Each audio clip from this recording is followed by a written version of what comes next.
मोहतरम सभापति शेखुल हदीस अल्लामा हजरत मौलाना शमसुद्दीन साहेब दामत बरकातुहुमुल आलिया, प्रख्यात आंतर्जातिक ख्यातिसम्पन्न मुफस्सिर कुरआन, विशिष्ट इस्लामी चिंतनायक, आमार आत्मार आत्मीय अल्लामा हजरत मौलाना सैयद कमालुद्दीन जफरी अतालल्लाहु उम्रुहु व बारकल्लाहु फी हयाती, हज़रात उलमाए किराम,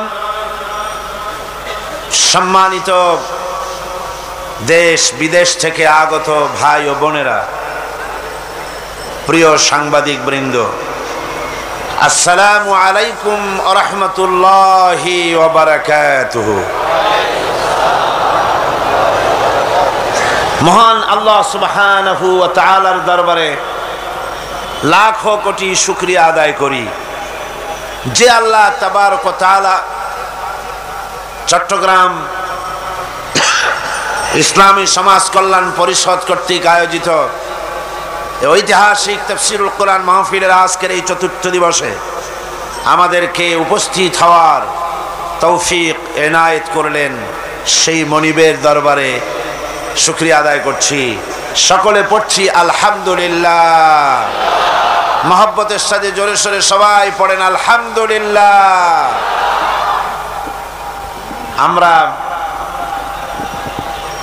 এমন এক কালাম শুনতে এসেছি, আল্লাহ পাকের এমন এক বাণী শোনার জন্য এসেছি, যে বাণী, যে কালামে রব্বানী গোটা পৃথিবীর শোষিত, নির্যাতিত, নিপীড়িত জনতার মুক্তি দিতে পারে।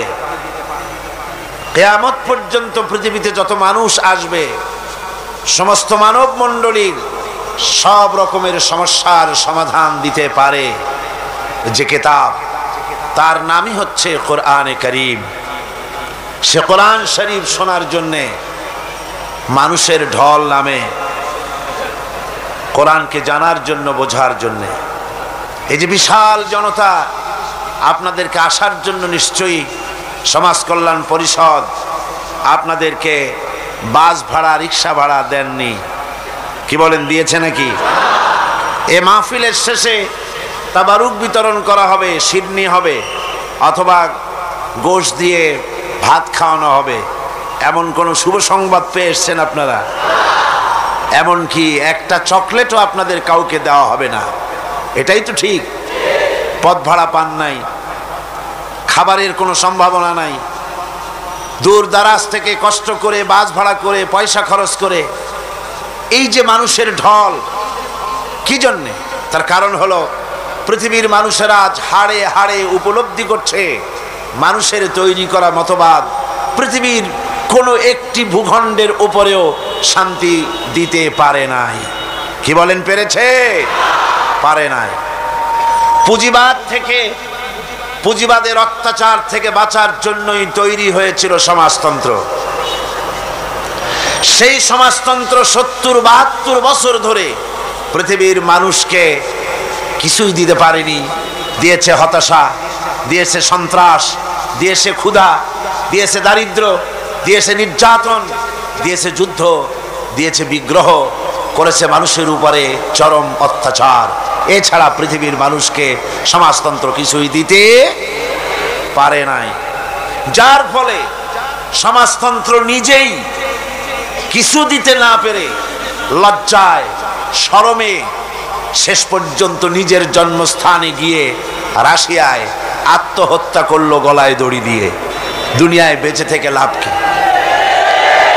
আজ পৃথিবীতে দুটি জায়গায় সমাজতন্ত্রের কিছু কথা শোনা যায়, একটা হলো চায়না আর একটা হলো কিউবা। চায়নায় এই সমাজতন্ত্র টিকে আছে কামানের জোরে, বন্দুকের জোরে। কথা কি অসত্য না সত্য? আর বেঁচে আছে কিউবায়। সমাজতন্ত্রের এত মজা, কমিউনিজমের এত মজা, এত শান্তি, শান্তির চোটে অস্থির হয়ে কিউবার মানুষগুলি গাছ দিয়ে ভেলা বানিয়ে তারপরে সমুদ্রের উত্তাল ঢেউয়ের সঙ্গে জীবনকে বাজি রেখে সমুদ্র পাড়ি দিয়ে ছুটছে ভিন দেশে পালাবার জন্য, জান বাঁচাবার জন্য। এই হচ্ছে পৃথিবীতে সমাজতন্ত্রের অবস্থা।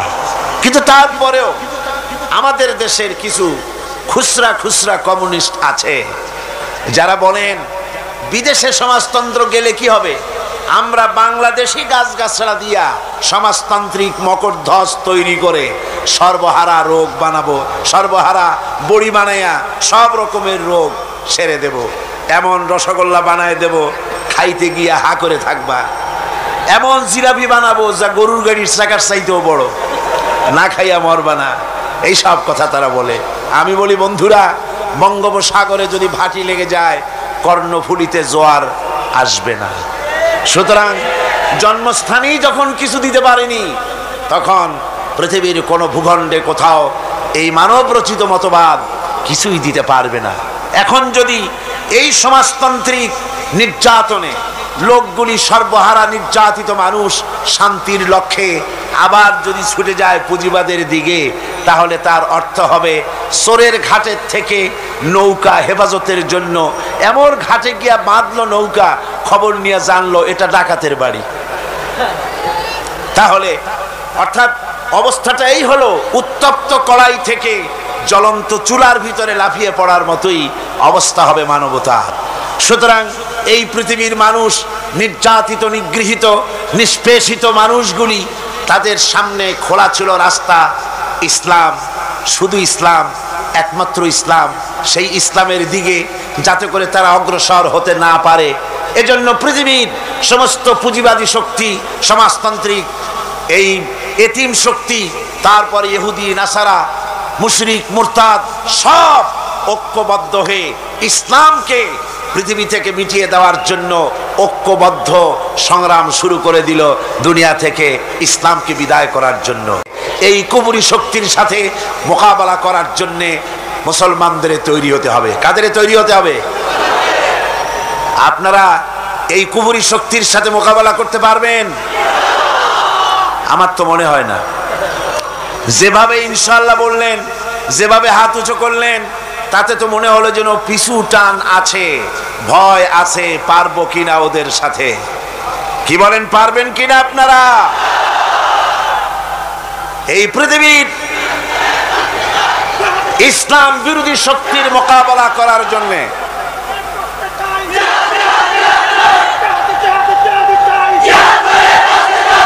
এদের সঙ্গে মোকাবেলা করার জন্য শর্ত, আল্লাহ এটা শর্ত করেন নাই তোমাদের কাছে অস্ত্র বেশি থাকতে হবে, তোমাদের কাছে কামান, বন্দুক, পারমাণবিক অস্ত্র, কেমিক্যাল উইপেন ইত্যাদি বেশি থাকতে হবে, এমন কোনো শর্ত আরোপ করা হয়নি। শর্তটা হচ্ছে ওয়ালা তাহিনু ওয়ালা তাহজানু ওয়া আনতুমুল আ'লাউনা ইন কুনতুম মুমিনিন।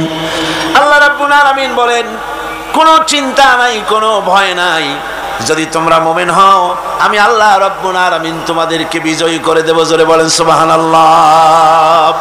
শর্ত হলো ঈমান। শর্ত কি? জোরে কর।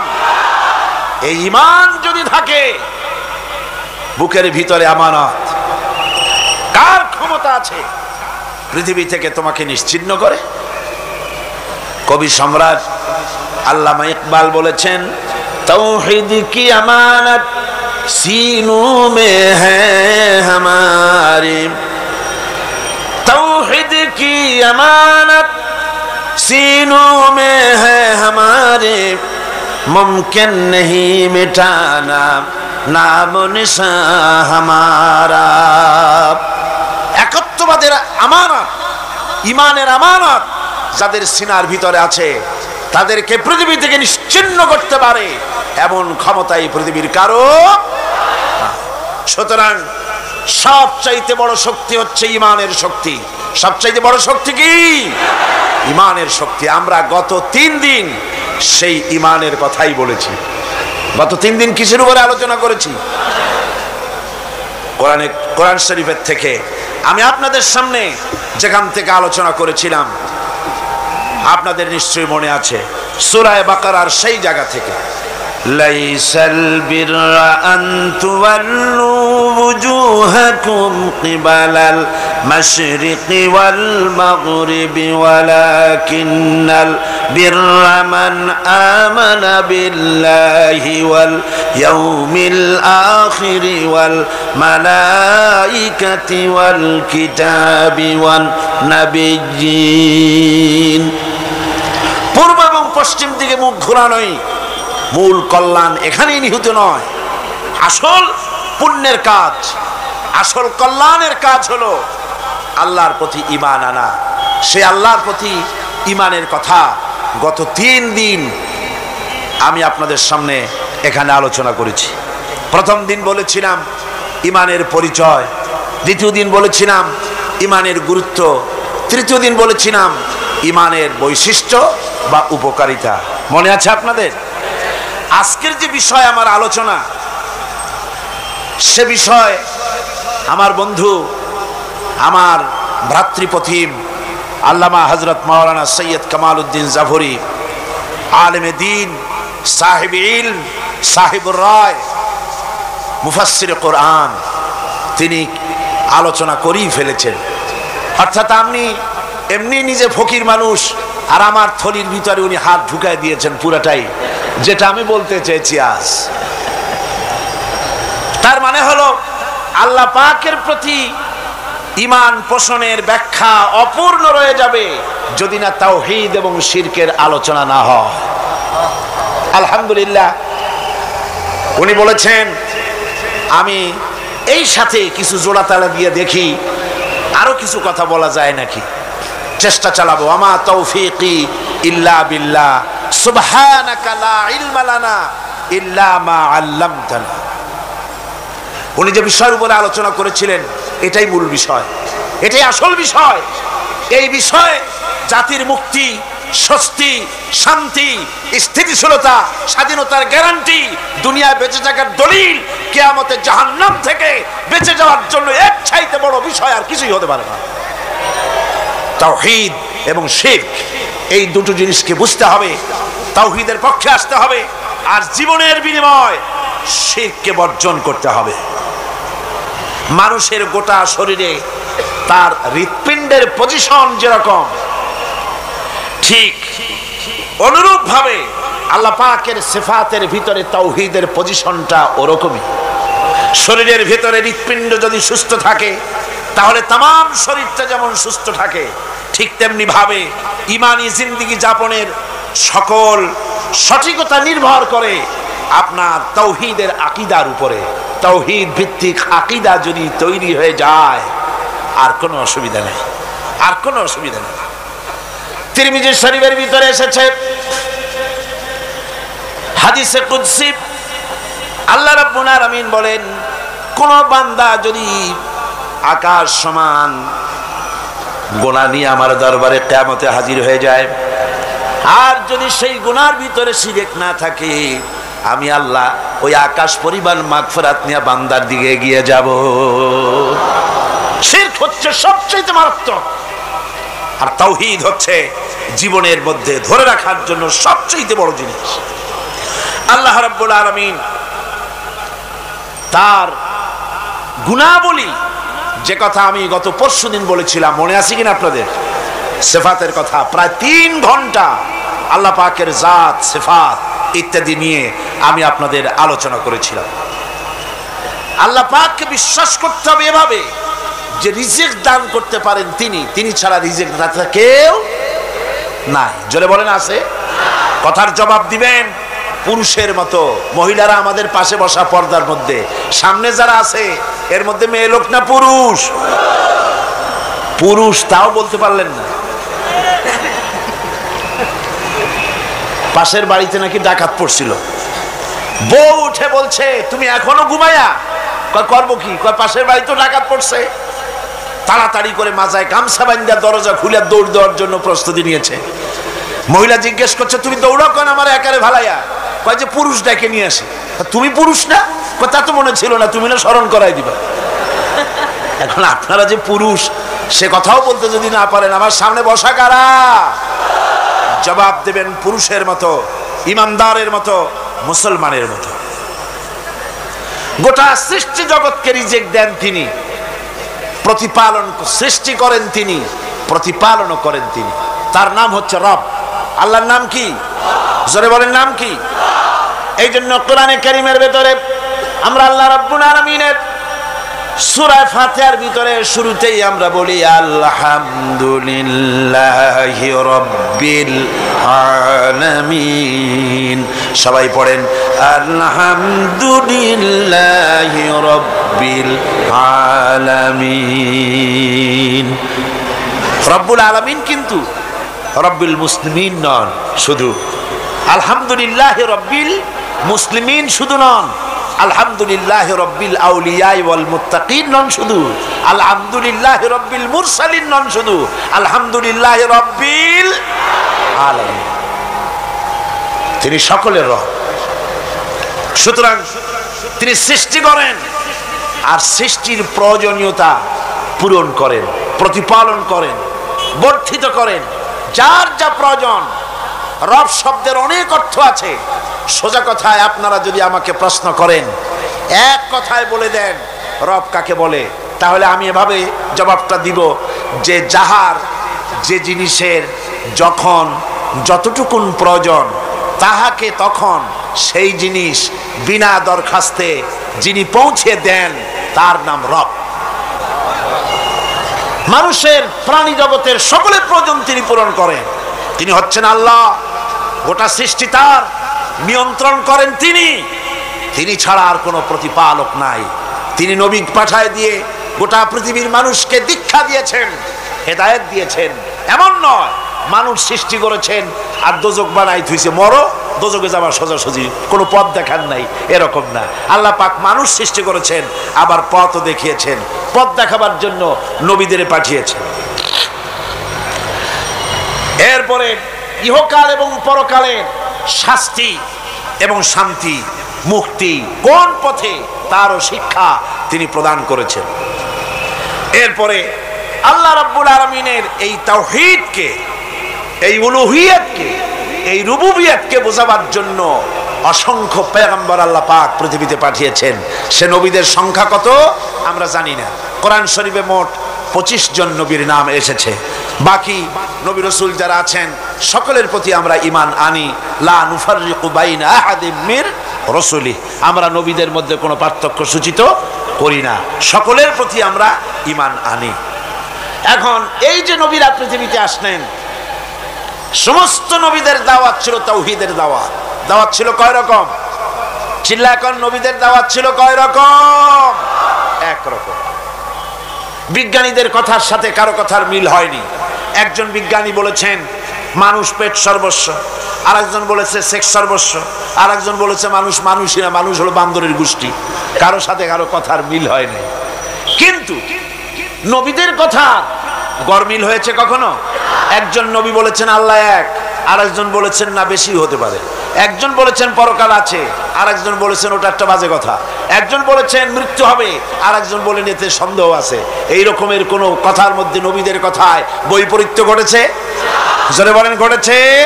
ঘটে নাই। কারণ নবীদের কাছে কথা এসেছে একটা অফিস থেকে। কয়টা অফিস থেকে? সমস্ত নবীরা আম্বিয়া আলাইহিমুস সালাম সকলেই এক দাওয়াত দিয়েছেন। সকলের দাওয়াত ছিল তাওহীদের, একই দাওয়াত, লা ইলাহা ইল্লাল্লাহ। জোরে পড়েন লা ইলাহা ইল্লাল্লাহ, লা ইলাহা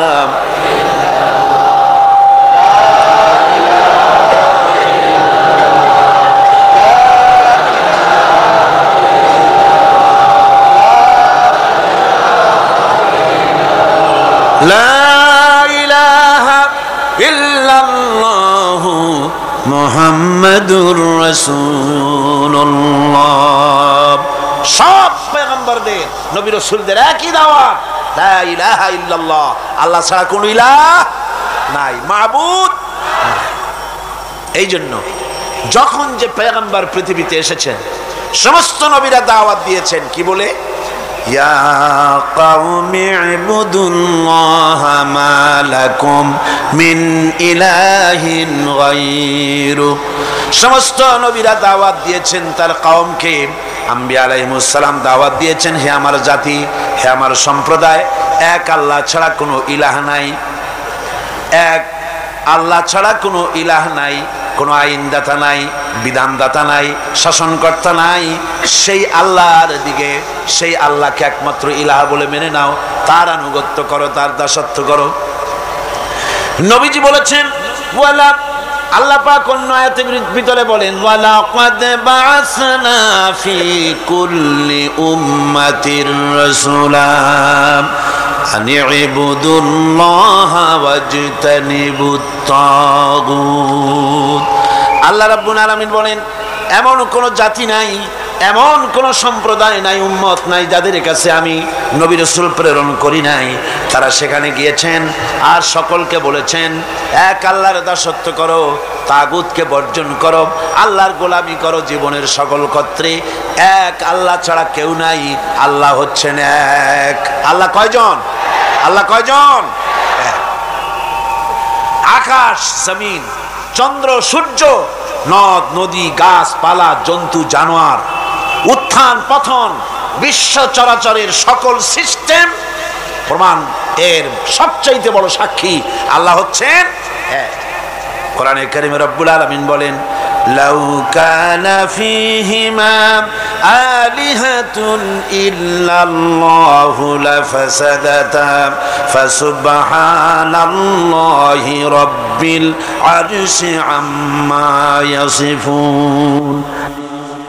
রব্বুল আলামিন বলেন যদি আকাশ এবং জমিনে একাধিক ইলাহ যদি থাকতো তাহলে বিপর্যয় সৃষ্টি হয়ে যেত, ফাসাদ সৃষ্টি হয়ে যেত, বিপর্যয় সৃষ্টি হয়ে যেত। আসমান এবং জমিনে সব জায়গায় ফাসাদ সৃষ্টি হয়ে যেত, বিপর্যয় সৃষ্টি হয়ে যেত। সুতরাং আল্লাহ রব্বুল আলামিন হচ্ছেন এক। তার ব্যাপারে একাধিক যারা চিন্তা করে তারা বড় বাজে কথা বলে, এ কথার পেছনে কোনো দলিল নাই। আল্লাহ এই সমস্ত কথা থেকে তিনি পবিত্র। আল্লাহ পাক আবার বলেন মাত্তাখাযাল্লাহু মিন ওয়ালাদিন ওয়া মা কানা মাআহু মিন ইলাহিন ইযাল লাযাহাবা কুল্লু ইলাহিন বিমা খালাকা ওয়া লা'আলা বা'দুহুম আলা বা'দ। আল্লাহ পাক বলেন আল্লাহ কাউকে নিজের সন্তান বানান নাই, তার কোনো সন্তান নাই, আর তার কোনো ইলাহ, তার কোনো শরীক নাই। এরপরে যদি আরো কোনো শরীক থাকতো তাহলে তারা তাদের সৃষ্টি নিয়ে আলাদা হয়ে যেত। একাধিক আল্লাহ যদি হতো, একাধিক ইলাহ যদি হতো তাহলে সূর্য যার আছে সে সূর্য নিয়ে একদিকে যেত, আর একজনে চন্দ্র নিয়ে যাইত, আর একজনে জমিন নিয়ে যেত, আর একজনে আবার আকাশ নিয়ে যেত। এরকম এক খোদা আর এক খোদার উপরে চড়াও হতো। যেমন রাশিয়া চড়াও হয়েছে চেচনিয়ার উপরে, আবার সার্বিয়রা চড়াও হয়েছে বসনিয়ার উপরে। এমনি করে এক রাষ্ট্র আর এক রাষ্ট্রের উপরে যেমন চড়াও হয়, এক খোদা আর এক খোদার উপরে গিয়ে চড়াও হতো। আল্লাহ পাক বলেন আকাশ এবং জমিনে এক আল্লাহ, এই এক আল্লাহ ছাড়া আর কেউ নাই। এই তাওহীদের বীজ সব মানুষের হৃদয়ের ভিতরে বপন করে দেওয়া আছে। প্রত্যেক মানুষের অন্তরের ভিতরে, মনের গহীনের ভিতরে এই তাওহীদের বীজ বপন করা আছে। যদি সে নাস্তিক হয়, তুফানের ভিতরে যখন পড়ে, ঝড়ের ভিতরে যখন পড়ে, ঢেউয়ের মধ্যে যখন পড়ে যায়, আল্লাহ বলেন দাল্লা মান তাদউনা ইল্লা ইয়াহু, তখন আমি আল্লাহ ছাড়া সকলকে ভুলে যাই। বিপদে যখন পড়ে তখন আল্লাহর নাম খুব তখন স্মরণে এসে যায়। মহান আল্লাহ পাক বলছেন আকাশে এবং জমিনে সব জায়গায় এক আল্লাহ, তার এই তাওহীদের উপরে বিশ্বাস স্থাপন করতে হবে। হযরত ইব্রাহিম আলাইহিস সালাম যখন চন্দ্র এবং সূর্য আর নক্ষত্র পূজায় লিপ্ত ছিল গোটা জাতি, তারা চাঁদের খোদা বলতো, সূর্যের খোদা বলতো, নক্ষত্রকে খোদা বলতো। হযরত ইব্রাহিম আলাইহিস সালাম তাকে দিয়ে আল্লাহ রাব্বুল আলামিন তাওহীদের বলিষ্ঠ যুক্তি তাদের সামনে আল্লাহ পাক প্রমাণ করিয়ে দিলেন। কোরআনে কারিমে বলা হচ্ছে ওয়া ইয ক্বালা ইব্রাহিমু লিআবিহি আযারা আতাত্তাখিযু আসনামান আলিহাতান ইন্নী আরাকা ওয়া কওমাকা ফি যালালিম মুবিন। ইব্রাহিম আলাইহিস সালাম তার পিতাকে বললেন, তোমরা কি এই মূর্তিগুলো কি ইলাহ বলে মেনে নিয়েছো, এই মূর্তিকে কি পূজা করছো তোমরা, অথচ আমি দেখতে পাচ্ছি তুমি এবং তোমার কওম, তোমার গোটা জাতি লিপ্ত হয়ে পড়েছো, মারাত্মক রকমের গোমরাহির ভিতরে তোমরা লিপ্ত হয়ে পড়েছো। আল্লাহ পাক এভাবে হযরত ইব্রাহিম আলাইহিস সালামকে তার সাম্রাজ্য, আকাশ এবং জমিনের আভ্যন্তরীণ সিস্টেম তাকে বুঝালেন, দেখালেন, এবং এ ধরনের একটি রাতে হযরত ইব্রাহিম আলাইহিস সালামের সামনে ইজহার হয়ে গেল। আল্লাহ পাকের তাওহীদ সম্পর্কে তিনি স্পষ্ট করে মানুষের সামনে খুলে বলতে শুরু করলেন। ঘটনাটা ঘটেছিল এভাবে, কোরআন বলছে فَلَمَّا جَنَّ عَلَيْهِ اللَّيْلُ رَأَى كَوْكَبًا قَالَ هَذَا رَبِّي। হযরত ইব্রাহিম আলাইহিস সালাম সন্ধ্যার আগমন যখন হলো, আকাশে একটি তারকা তিনি দেখতে পেলেন। সেই তারকাটাকে দেখে তিনি বললেন, হাযা রব্বি, এটা হতে পারে এটা আমার রব, এটা আমার প্রভু। ফালাম্মা আফালা ক্বালা লা উহিব্বুল আফিলিন। যখন এই তারকা অস্তমিত হয়ে গেল, হযরত ইব্রাহিম আলাইহিস সালাম বললেন, যে জিনিস অস্তমিত হয়ে যায়, যে জিনিস ডুবে যায়, যার উদয় আছে, যার অস্ত আছে, সে কোনোদিন ইলাহ হতে পারে না, আমি তারে মানি না, আমি মহব্বত করি না, পছন্দ করি না, সে ইলাহ হতে পারে না, সে রব হতে পারে। সুবহানাল্লাহ পড়েন। ফালাম্মা রাআল কামারা বাযিগান ক্বালা হাযা রাব্বি। এরপরে যখন তিনি উজ্জ্বল চাঁদ দেখলেন, আকাশে দেখলেন তারার চাইতে চাঁদ আরো উজ্জ্বল, তিনি তখন বললেন, হাযা রাব্বি, এটা আমার হতে পারে, এটাই বুঝি আমার রব। ফালাম্মা আফালা ক্বালা লাইন লাম ইয়াহদিনি রাব্বি লাকুনান্না মিনাল কওমি যাল্লিন। এই চাঁদ যখন অস্তমিত হয়ে গেল, হযরত ইব্রাহিম বললেন, এটাও তো আমার রব নয়, এও তো অস্তমিত হয়ে গেল। সুতরাং প্রকৃতপক্ষে আমার রব যিনি, তিনি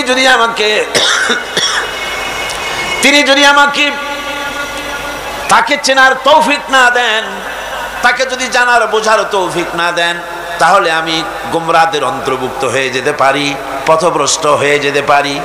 এরপরে সকাল হলো, সূর্যের উদয় হলো। সূর্যের দিকে তাকিয়ে হযরত ইব্রাহিম আলাইহিস সালাম যখন সূর্য দেখলেন, ফালাম্মা রাআশ শামসা বাযিগাতান ক্বালা হাযা রাব্বি হাযা আকবার। যখন তিনি প্রদীপ্ত প্রজ্জ্বল উত্তপ্ত সূর্য দেখতে পেলেন, তখন তিনি বললেন, এটা আমার রব, আর বোধহয় এটাই আসল রব, এটাই বড়। যেহেতু তারার চাইতে চাঁদ ছিল বড়, চাঁদের চাইতে সূর্য বড়, এটাই বুঝি আসল রব, বড় রব হবে। ফালাম্মা আফালা ক্বালা ইন্নী বারিউম মিম্মা তুশরিকুন। যখন এই সূর্য অস্তমিত হয়ে গেল, তখন তিনি ঘোষণা করলেন, যে জিনিস, হে কওম, হে আমার জাতি, ইয়া কওমে, হে আমার জাতি, তোমরা যে সব জিনিস নিয়ে আল্লাহর সাথে শরীক করো, অংশ বানাও আল্লাহর সাথে, এ সব কিছু থেকে আমি পবিত্র। আমি বুঝতে পেরেছি এই তারকা রব নয়, এই চন্দ্র রব নয়, এই সূর্য রব নয়। আমি আমার রবকে চিনে ফেলেছি, আমি আমার রবকে জানতে পেরেছি। আমার রব হচ্ছেন, ইন্নী ওয়াজ্জাহতু ওয়াজহিয়া লিল্লাযী ফাতারাস সামাওয়াতি ওয়াল আরদা হানিফা। এটা জানেন না আপনারা? পড়েন আমার সাথে, ইন্নী ওয়াজ্জাহতু ওয়াজহিয়া লিল্লাযী ফাতারাস সামাওয়াতি ওয়াল আরদা হানিফা ওয়া মা আনা মিনাল মুশরিকিন। নিশ্চয়ই আমার মুখমণ্ডল, আমার চেহারা ফিরায় দিলাম, সকল দিক থেকে আমার চেহারা ফিরায় দিলাম সেই আল্লাহর দিকে যিনি আকাশ সৃষ্টি করেছেন, জমিন সৃষ্টি করেছেন। আর আমি মুশরিকদের অন্তর্ভুক্ত নহি, আমি চিনে ফেলেছি আমার রব। আমার রব হলেন যিনি চন্দ্র সূর্য গ্রহ নক্ষত্র সৌররাজি নবমণ্ডল ভূমণ্ডল মানব দানব ইত্যাদি জেন যা কিছু দেখতে পাই যা কিছু দেখতে পাই না, এ সবগুলিকে যিনি সৃষ্টি করেছেন তিনি হচ্ছেন আল্লাহ রব্বুল আলামিন। আর তিনি হচ্ছেন এমন আল্লাহ যার কোনো অংশীদার নাই। কোরআনে কারীমের ছোট্ট একটি সূরার ভিতরে তাওহীদের ব্যাপক চিত্র আল্লাহ তুলে ধরেছেন। কি? কুল হুয়াল্লাহু আহাদ। সবাই পড়েন, কুল হুয়াল্লাহু আহাদ আল্লাহুস সামাদ লাম ইয়ালিদ ওয়া লাম ইউলাদ ওয়া লাম ইয়াকুল লাহু কুফুয়ান আহাদ। আল্লাহ পাক বলেন, নবী আপনি বলেন, আল্লাহ এক এবং একক, তিনি নিরঙ্কুশ, তিনি বেনিয়াজ, তিনি কারো মুখাপেক্ষী নন, তাকে কেউ জন্ম দেয় নাই, তিনিও কাউকে জন্ম দেন নাই। আকাশ আর জমিনে আল্লাহ রব্বুল আলামিনের সমকক্ষ কেউ নাই। জোরে বলেন সুবহানাল্লাহ। যুগে যুগে মানুষেরা আল্লাহর ছেলে পেলে বানিয়েছে, নাউজুবিল্লাহ। কেউ বলেছে ফেরেশতারা আল্লাহর মেয়ে, কেউ বলেছে ঈসা আলাইহিস সালাম আল্লাহর ছেলে, নাউজুবিল্লাহ। কোরআনে কারীম বলছে, ওয়াকালাতিন নাসারাল মাসীহু ইবনুল্লাহ। খ্রিস্টানেরা বলে ঈসা আলাইহিস সালাম হচ্ছেন আল্লাহর পুত্র। চিৎকার দিয়ে বলুন নাউজুবিল্লাহ। ইহুদিরা বলল, ওয়াকালাতিল ইয়াহুদু উযাইরুন ইবনুল্লাহ। ইহুদিরা বলল উযাইর আল্লাহর পুত্র। দুই দলে ঝগড়া লেগে গেল। নাসারারা বলে আমাদের কথা ঠিক, ইহুদিরা বলে আমাদের কথা ঠিক। দুই দলে ঝগড়া যখন বেঁধে গেল, মীমাংসা হলো একটা কথার উপরে। বলল ঝগড়া করে কোনো লাভ নাই, বরং আসো আমরা মীমাংসা করি। ঈসাও আল্লাহর পুত্র, উযাইরও আল্লাহর পুত্র, আমরাও কেউ বাইরের লোক না, আমরাও সব আল্লাহর নাতি, আমরাও সব আল্লাহর ছেলে পেলে, আল্লাহর নাতিপুতি। নাহনু আবনাউল্লাহ। এবং আমরা আল্লাহর নাতি হিসেবে, আল্লাহর নাতিপোতা হিসেবে, আল্লাহর ছেলে পেলে হিসেবে যতই অপরাধ করি না কেন আমাদের উপরে আল্লাহ রাগ করবেন না, যেহেতু আমরা হচ্ছি প্রিয় পাত্র। এই জন্য কিয়ামতের দিন আমাদেরকে জাহান্নামে যাওয়া লাগবে না। লান তামাসসানান নার, জাহান্নামের আগুন আমাদেরকে স্পর্শই করবে না, ইল্লা আইয়ামান মা'দুদা। হ্যাঁ, যদি কোনো কাজে আল্লাহ বেশি রাগ করে বসেন তাহলে এই কোন রকম একটু বাগুনের মতো আগুনে থুইয়া স্যাক দিয়ে উঠায় নিয়ে আসবে, বেশি সময় আগুনে ভালায় রাখবে না। এভাবে করে দুনিয়ায় যুগে যুগে জালিমেরা আল্লাহর ছেলে বানিয়েছে, আল্লাহর মেয়ে বানিয়েছে। আপনারা বলেন নাউজুবিল্লাহ।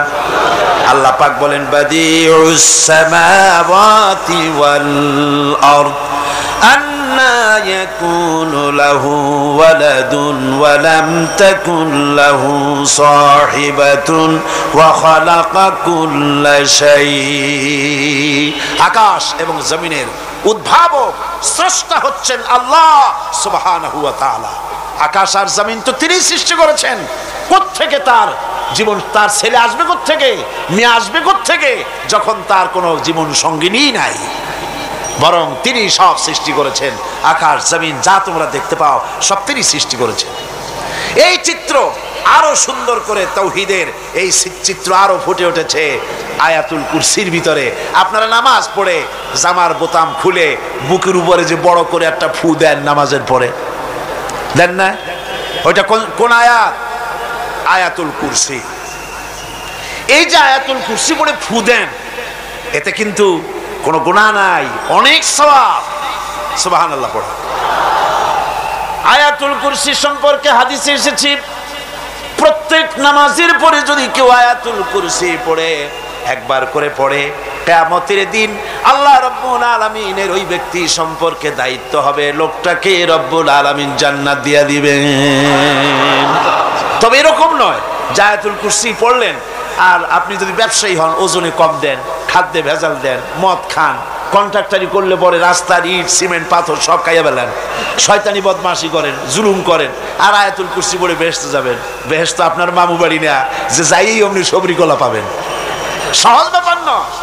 আয়াতুল কুরসি পড়লে নামাজের পরে আল্লাহ জান্নাত দিয়ে দিবেন। কেন দিবেন? আয়াতুল কুরসি পড়তে হবে, বুঝতে হবে যে এর মধ্যে কি কথা আছে এবং সেই অনুযায়ী জীবন করতে হবে। আল্লাহ রাব্বুল আলামিন আয়াতুল কুরসির ভিতরে তার পরিচয় সুন্দর করে তুলে ধরেছেন, সার্বভৌমত্বের কথা তুলে ধরেছেন। আল্লাহু লা ইলাহা ইল্লা হুয়াল হাইয়ুল কাইয়্যুম। পড়েন না মহব্বতের সাথে, আল্লাহু লা ইলাহা ইল্লা হুয়াল হাইয়ুল কাইয়্যুম। আল্লাহ হচ্ছেন তিনি যিনি ছাড়া কোনো ইলাহ নাই, আইনদাতা নাই, বিধানদাতা নাই, শাসনকর্তা নাই, হায়াত ও মওতের মালিকও কেউ না। জোরে বলেন না, হায়াতের মালিক কে? সন্দেহ নাই তো? আর 7 দিন পর্যন্ত কি শুনলেন? চিল্লায় আল্লাহর নাম নিতে পারেন না, চিৎকার দিয়ে জোরে সরে বলেন, হায়াতের মালিক কে? মওতের মালিক কে? হাসাবার মালিক কে? কাঁদাবার মালিক কে? বিপদ থেকে মুক্তি দেওয়ার মালিক কে? সব কিছুর মালিক কে? আল্লাহ বলেন, আমি চিরঞ্জীব, হুয়াল হাইয়ুল কাইয়্যুম। তিনি চিরঞ্জীব, তার কোনো লয় নাই, তার কোনো ক্ষয় নাই, তার কোনো শুরু নাই, তার কোনো শেষ নাই, তার কোনো আদি নাই, তার কোনো অন্ত নাই। আল্লাহ রাব্বুল আলামিন এমন, সব মানুষ ঘুমায় পড়ে, ক্লান্ত হয়, কিন্তু আল্লাহ রাব্বুল আলামিনের কোনো ক্লান্তি নাই। জোরে বলেন সুবহানাল্লাহ।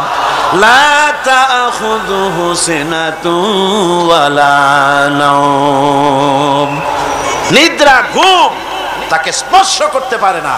সুবহানাল্লাহ। ঘুম নাই, তন্দ্রা নাই।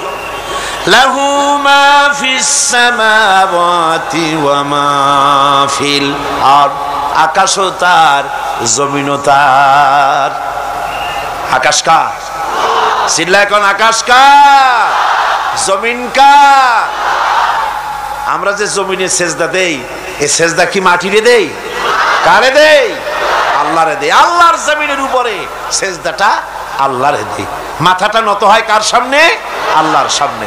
অবশ্য মুশরিক কবি বলেছেন, আমার এ মাথা নত করে দাও তোমার চরণ ধুলার তরে। আছে না? আমার এ মাথা নত করে দাও তোমার চরণ ধুলার তরে। কিন্তু জাতীয় কবি, তাওহীদবাদী কবি এ কথা শুনে গর্জে উঠলেন, তোমার মাথা কারো চরণ তলে নত হতে পারে, কিন্তু আমারটা না। বলবীর, বড় অন্যতম মশির, এসির নিহারি নত শির ওই শিখর হিমাদ্রির। আমার মাথা কারো সামনে নত হয় না, কারো পায়ের কাছে নত হয় না, আকাশের সামনে হয় না, জমিনের সামনে হয় না। আমার মাথা এ ইথার ছিঁড়ে, অক্সিজেন পাড়ি দিয়ে, আকাশ ফুড়ে আরশ পর্যন্ত চলে যায়, নত হয় আরশের মালিকের সামনে নত হয়, আর কারো সামনে হয় না। এর নাম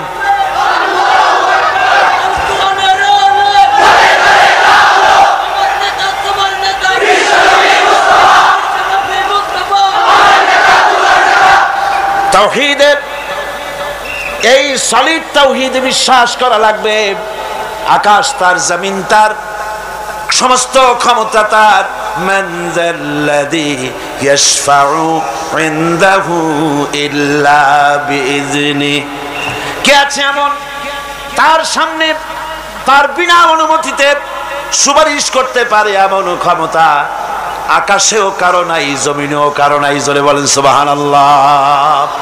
বিনা অনুমতিতে আল্লাহর সামনে মুখ খোলার ক্ষমতা কারো নাই। সুবহানাল্লাহ। অনেকে চিন্তা করে, 2 হুজুরের কাছে মুরিদ হইছি, খুব খুশি। 2 হুজুরের কাছে মুরিদ হইছি, কি উদ্দেশ্যে? কয় যে 2 জনে 2 হাত ধরিয়া কিয়ামতের দিন এরকম মারিয়ে দেবে আর আমি বেহেশতের মধ্যে ঢুকে যাব। আশ্চর্য কথা, এত সহজ, এত সহজ। যার কাছে মুরিদ হয়েছ তার অবস্থা কিয়ামতে কি হয় তাই দেখো। অবশ্য হক্কানি ওলিদের কথা আলাদা। আমি হক্কানি ওলি, হক্কানি পীরদের সমালোচনা কখনো করি না। করেছি কোনোদিন? করেছি কোনোদিন? বাতিলদেরকে চিনতে হবে, যারা ব্যবসা করে, পীর মুরিদি ব্যবসা বানাইয়া কমার্শিয়াল সার্ভিস।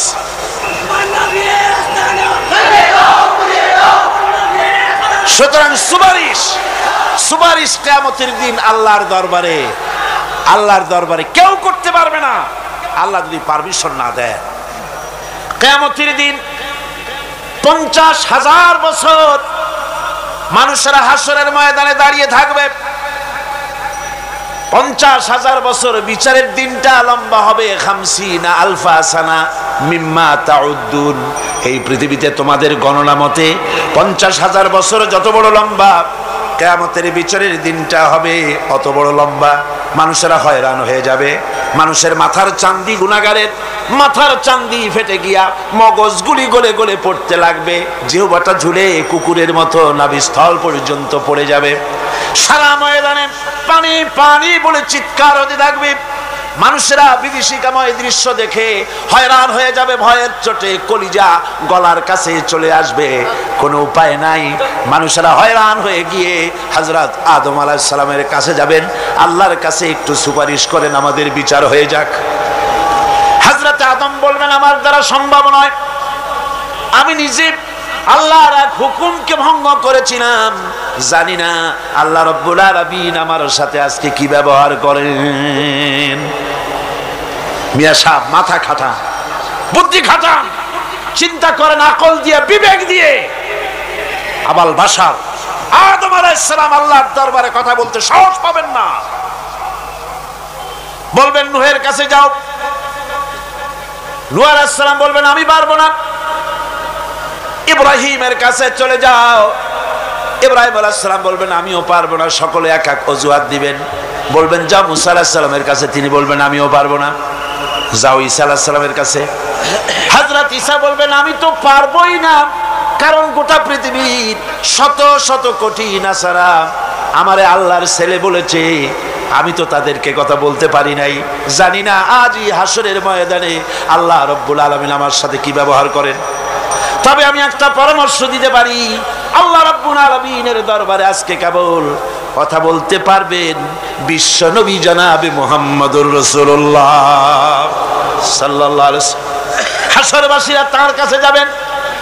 নবীজি মাকামে মাহমুদে আল্লাহর দরবারে সেজদায় পড়ে যাবেন।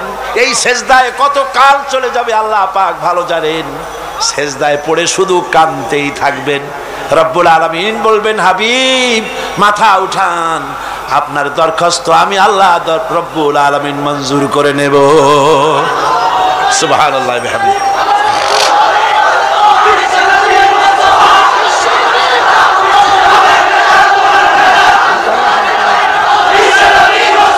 আমার ভাইয়েরা, ওই আল্লাহ রাব্বুল আলামিন বলেন কিয়ামতের দিন আমার সামনে আমার বিনা অনুমতিতে কেউ কথাও বলতে পারবে না।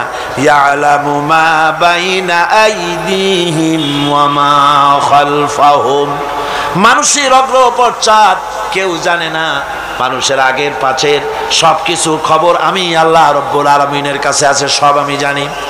ওয়ালা ইউহিতুনা বিশাইইন মিন ইলমিহি ইল্লা বিমা শাআ।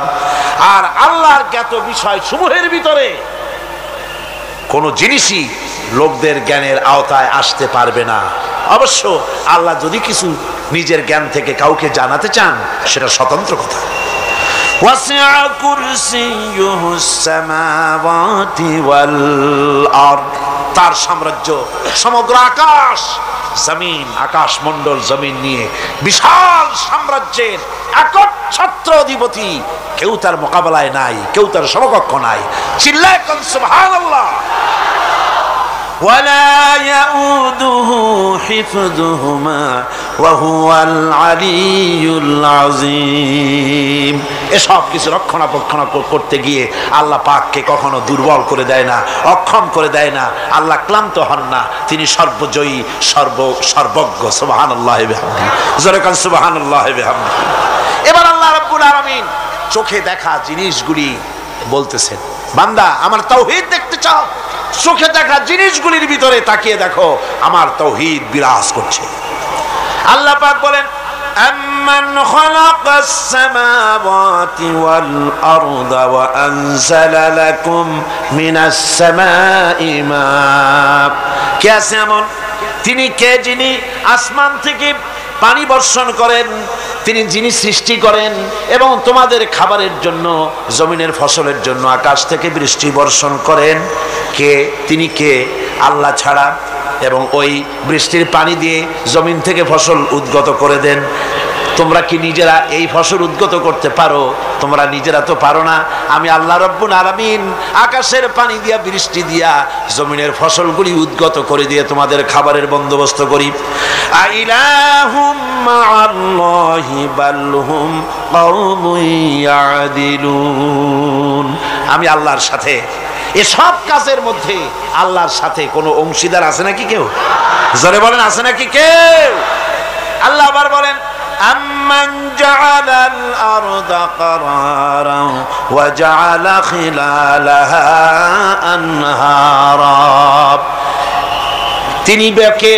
যিনি এই জমিনকে বসবাসের উপযোগী করে তৈরি করে দিয়েছেন, স্থিতি করে দিয়েছেন। জমিন হেলে না, দোলে না, নাচে না, তোমার নিয়ে উল্টায়া ফালায় দেয় না। এই স্থিতি করে জমিনকে তৈরি করেছেন। আর জমিনের উপরে নদ নদী প্রবাহিত করে দিয়েছেন তিনি বা কে? তিনি তো একমাত্র আল্লাহ রব্বুল আলামিন। পাহাড় দিয়া জমিনটাকে এমন ভাবে টাইট করে দিয়েছেন যাতে করে জমিন তোমাকে নিয়ে নড়াচড়া করতে না পারে। আল্লাহ পাক বলেন আইলাহুম মাআল্লাহি বাল আকসারুহুম লা ইয়ালামুন। এসব কাজে আল্লাহর সহযোগী আছে নাকি কেউ? জোরে বলেন, আছে। সুতরাং তোমাদের অনেকেই এসব কথা বুঝতে পারো না, চিন্তা করো না। তোমাদের সমস্ত বিপদ আপদ মুসিবত সব সময় সব জায়গায় আমার সাহায্য বর্তমান। তাওহীদ ছড়িয়ে আছে পৃথিবীর সর্বত্র, আকাশে জমিনে মহাশূন্যে। এসবগুলি দেখে এর দ্বারা তোমরা হেদায়েত নিতে পারো। ভাইরা আমার, এই তাওহীদে পরিপূর্ণ বিশ্বাস করতে হবে। আল্লাহ ছাড়া কেউ নাই, আল্লাহ ছাড়া মালিক নাই, আল্লাহ ছাড়া খালেক নাই, আল্লাহ ছাড়া গাফফার নাই, তিনি ছাড়া জব্বার নাই, তিনি ছাড়া কাহার নাই, তিনি ছাড়া সাত্তার নাই, তিনি ছাড়া মুহাইমিন নাই। তিনি সব কিছুর মালিক, সন্তান দেওয়ারও মালিক, আবার না দেওয়ারও মালিকও তিনি। সন্তান কে দেন? জলে বলেন, কে দেন? যারে খুশি ছেড়ে দেন, যারে খুশি মেয়ে দেন, যাকে খুশি ছেলেও দেন মেয়েও দেন, আবার যাকে খুশি কিছুই দেন না। সব কিছুর ক্ষমতা তার। আমাদের দেশে এমন লোক আছে যে স্ত্রীর বারবার মেয়ে হয়, এই জন্য বউটাকে ধরিয়া তালাক দিয়ে দিছে। শুনছেন না এরকম? স্ত্রীর যদি বারবার মেয়ে হয়, ছেলে হয় না, সেজন্য কি স্ত্রী দায়ী? মানুষ কি দায়ী?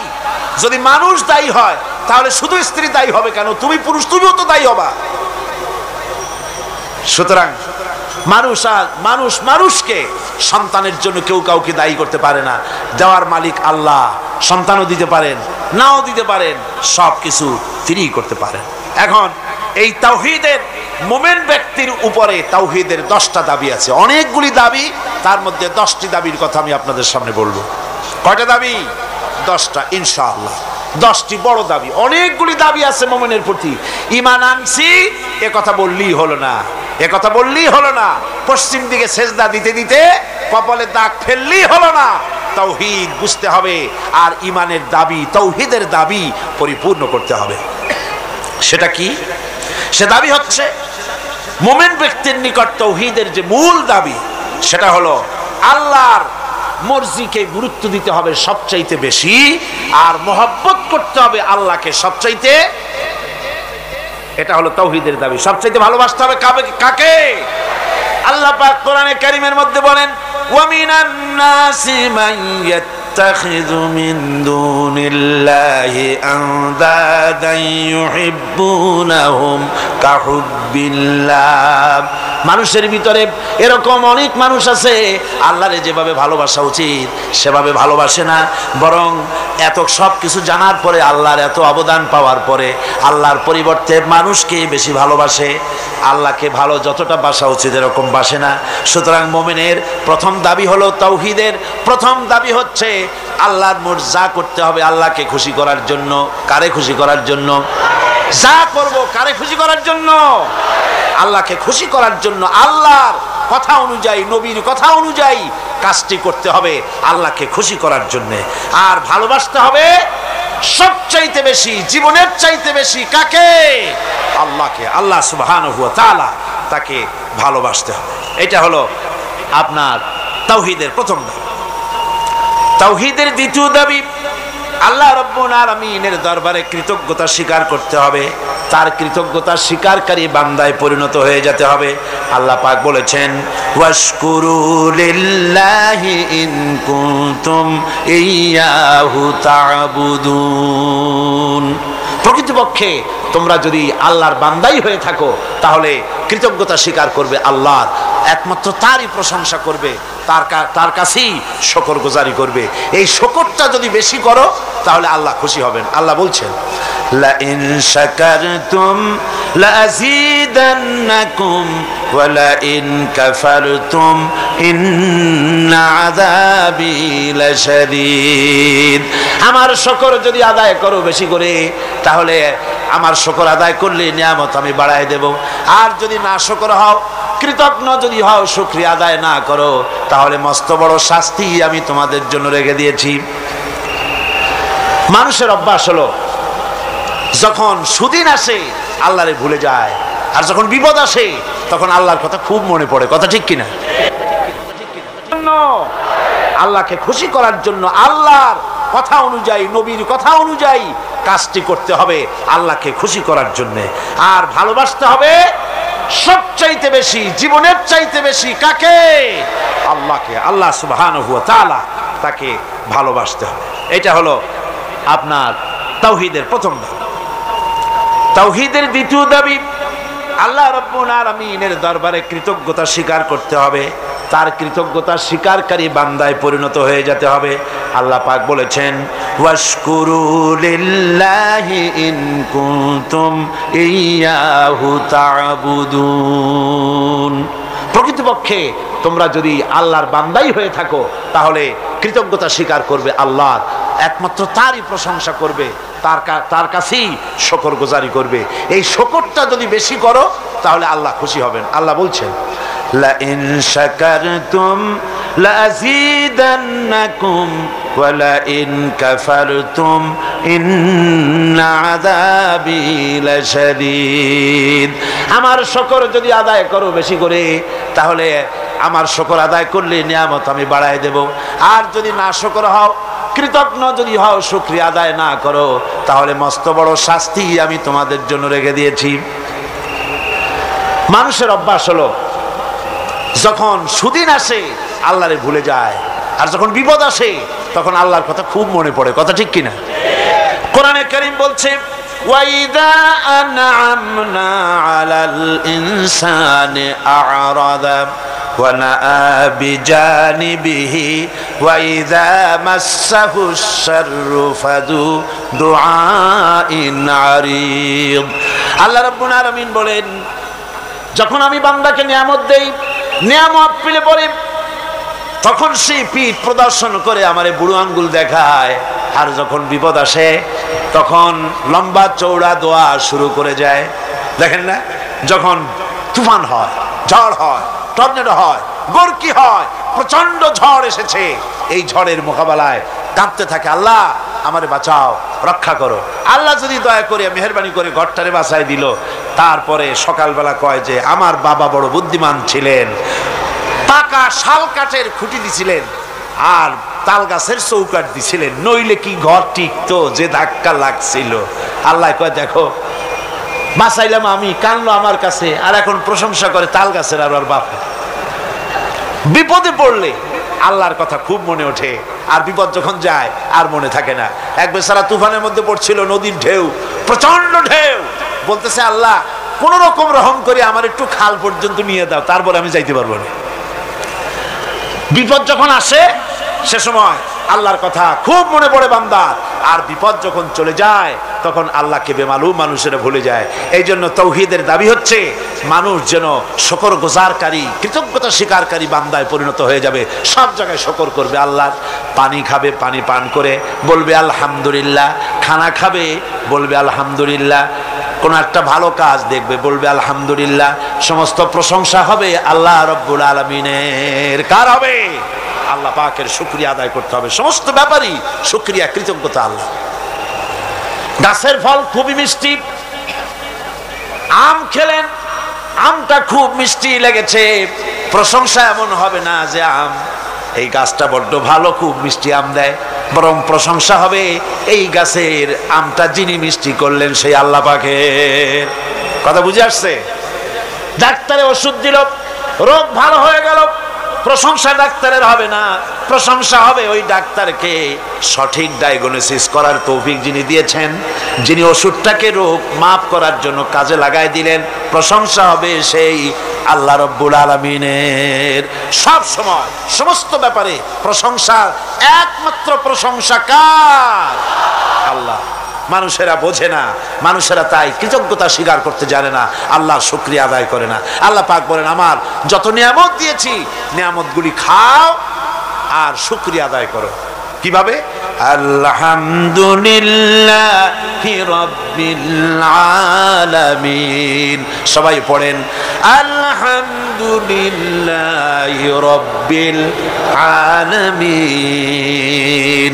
একটুখানি জোরে সোরে জিকির করেন লা ইলাহা ইল্লাল্লাহ, লা ইলাহা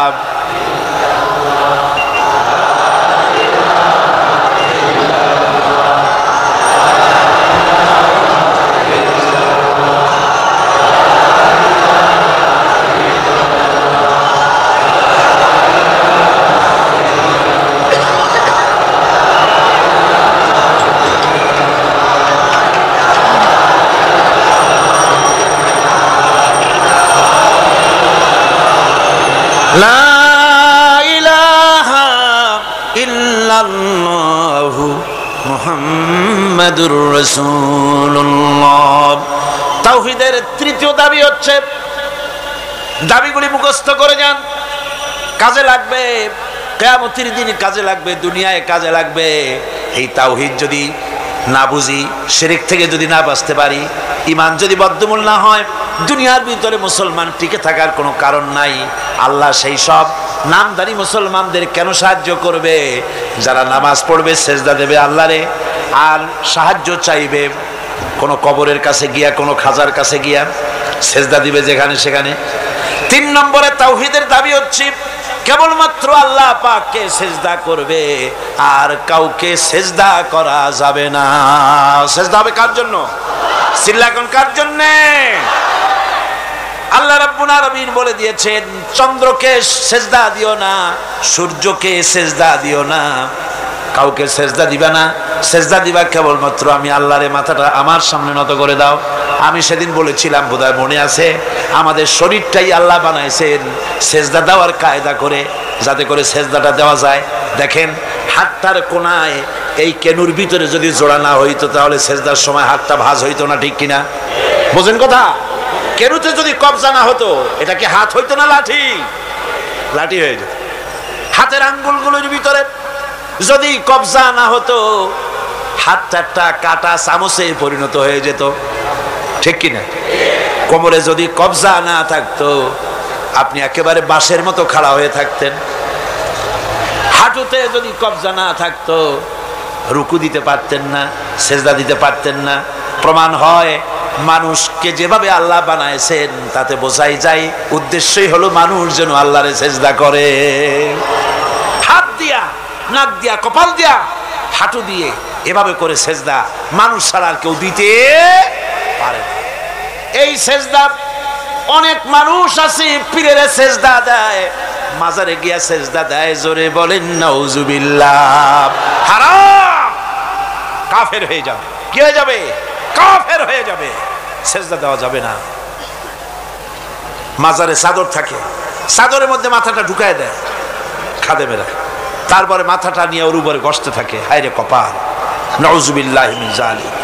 আর মাজারের তো অভাব নাই, হায়রে মাজার, ওরে মাজার। রাস্তার ধারে ধারে যত মাজার দেখলাম এ পর্যন্ত আমার এই ছোট্ট জীবনে, রাস্তার ধারে ছাড়া মাজার খুব কম দেখছি। সব রাস্তার ধারে। এয়ারপোর্টে মাজার নাই, রেল স্টেশনে মাজার নাই, স্টিমার স্টেশনে মাজার নাই, লঞ্চ স্টেশনে মাজার নাই, সব বাস ট্রাক চলে যে সব রাস্তায়।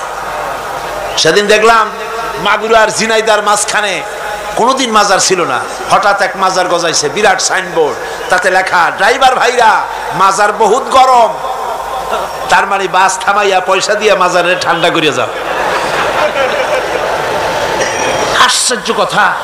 আর ঠিক ড্রাইভাররা যাওয়ার সময় ওখান থেকে গাড়ি আসতে চালায়। তাহলে আল্লাহর ওলি সম্পর্কে ধারণা কি? যিনি এতই খারাপ মানুষ, যাত্রী বোঝাই বাস উল্টায় দেবে। কি আশ্চর্য কথা। আবার মাজারে মশারি টানায় দেয়, আজীব তামাশা। তাহলে তোমার পীর সাহেব সম্পর্কে তোমার ধারণা এত খারাপ যে লোকটার দুনিয়াও মশায় খাইতো, কবরেও মশায় খাবে মশারি টানা। যে ব্যক্তি মশারি টানাই দিল কবরে, হয়তো খুঁজে দেখা যাবে তার বাপের মশায় খায়, তার মায়ের মশায় খায়। আমার বন্ধুগণ, বাংলাদেশে এমন অনেক মাজার আছে যেই মাজারে শুধু মাজার, মুদ্দার বলতে কোনো জিনিস নাই। স্বপ্নে দেখা মাজার, স্বপ্নে পাইছে মাজার। তারপরে শোনেন শোনেন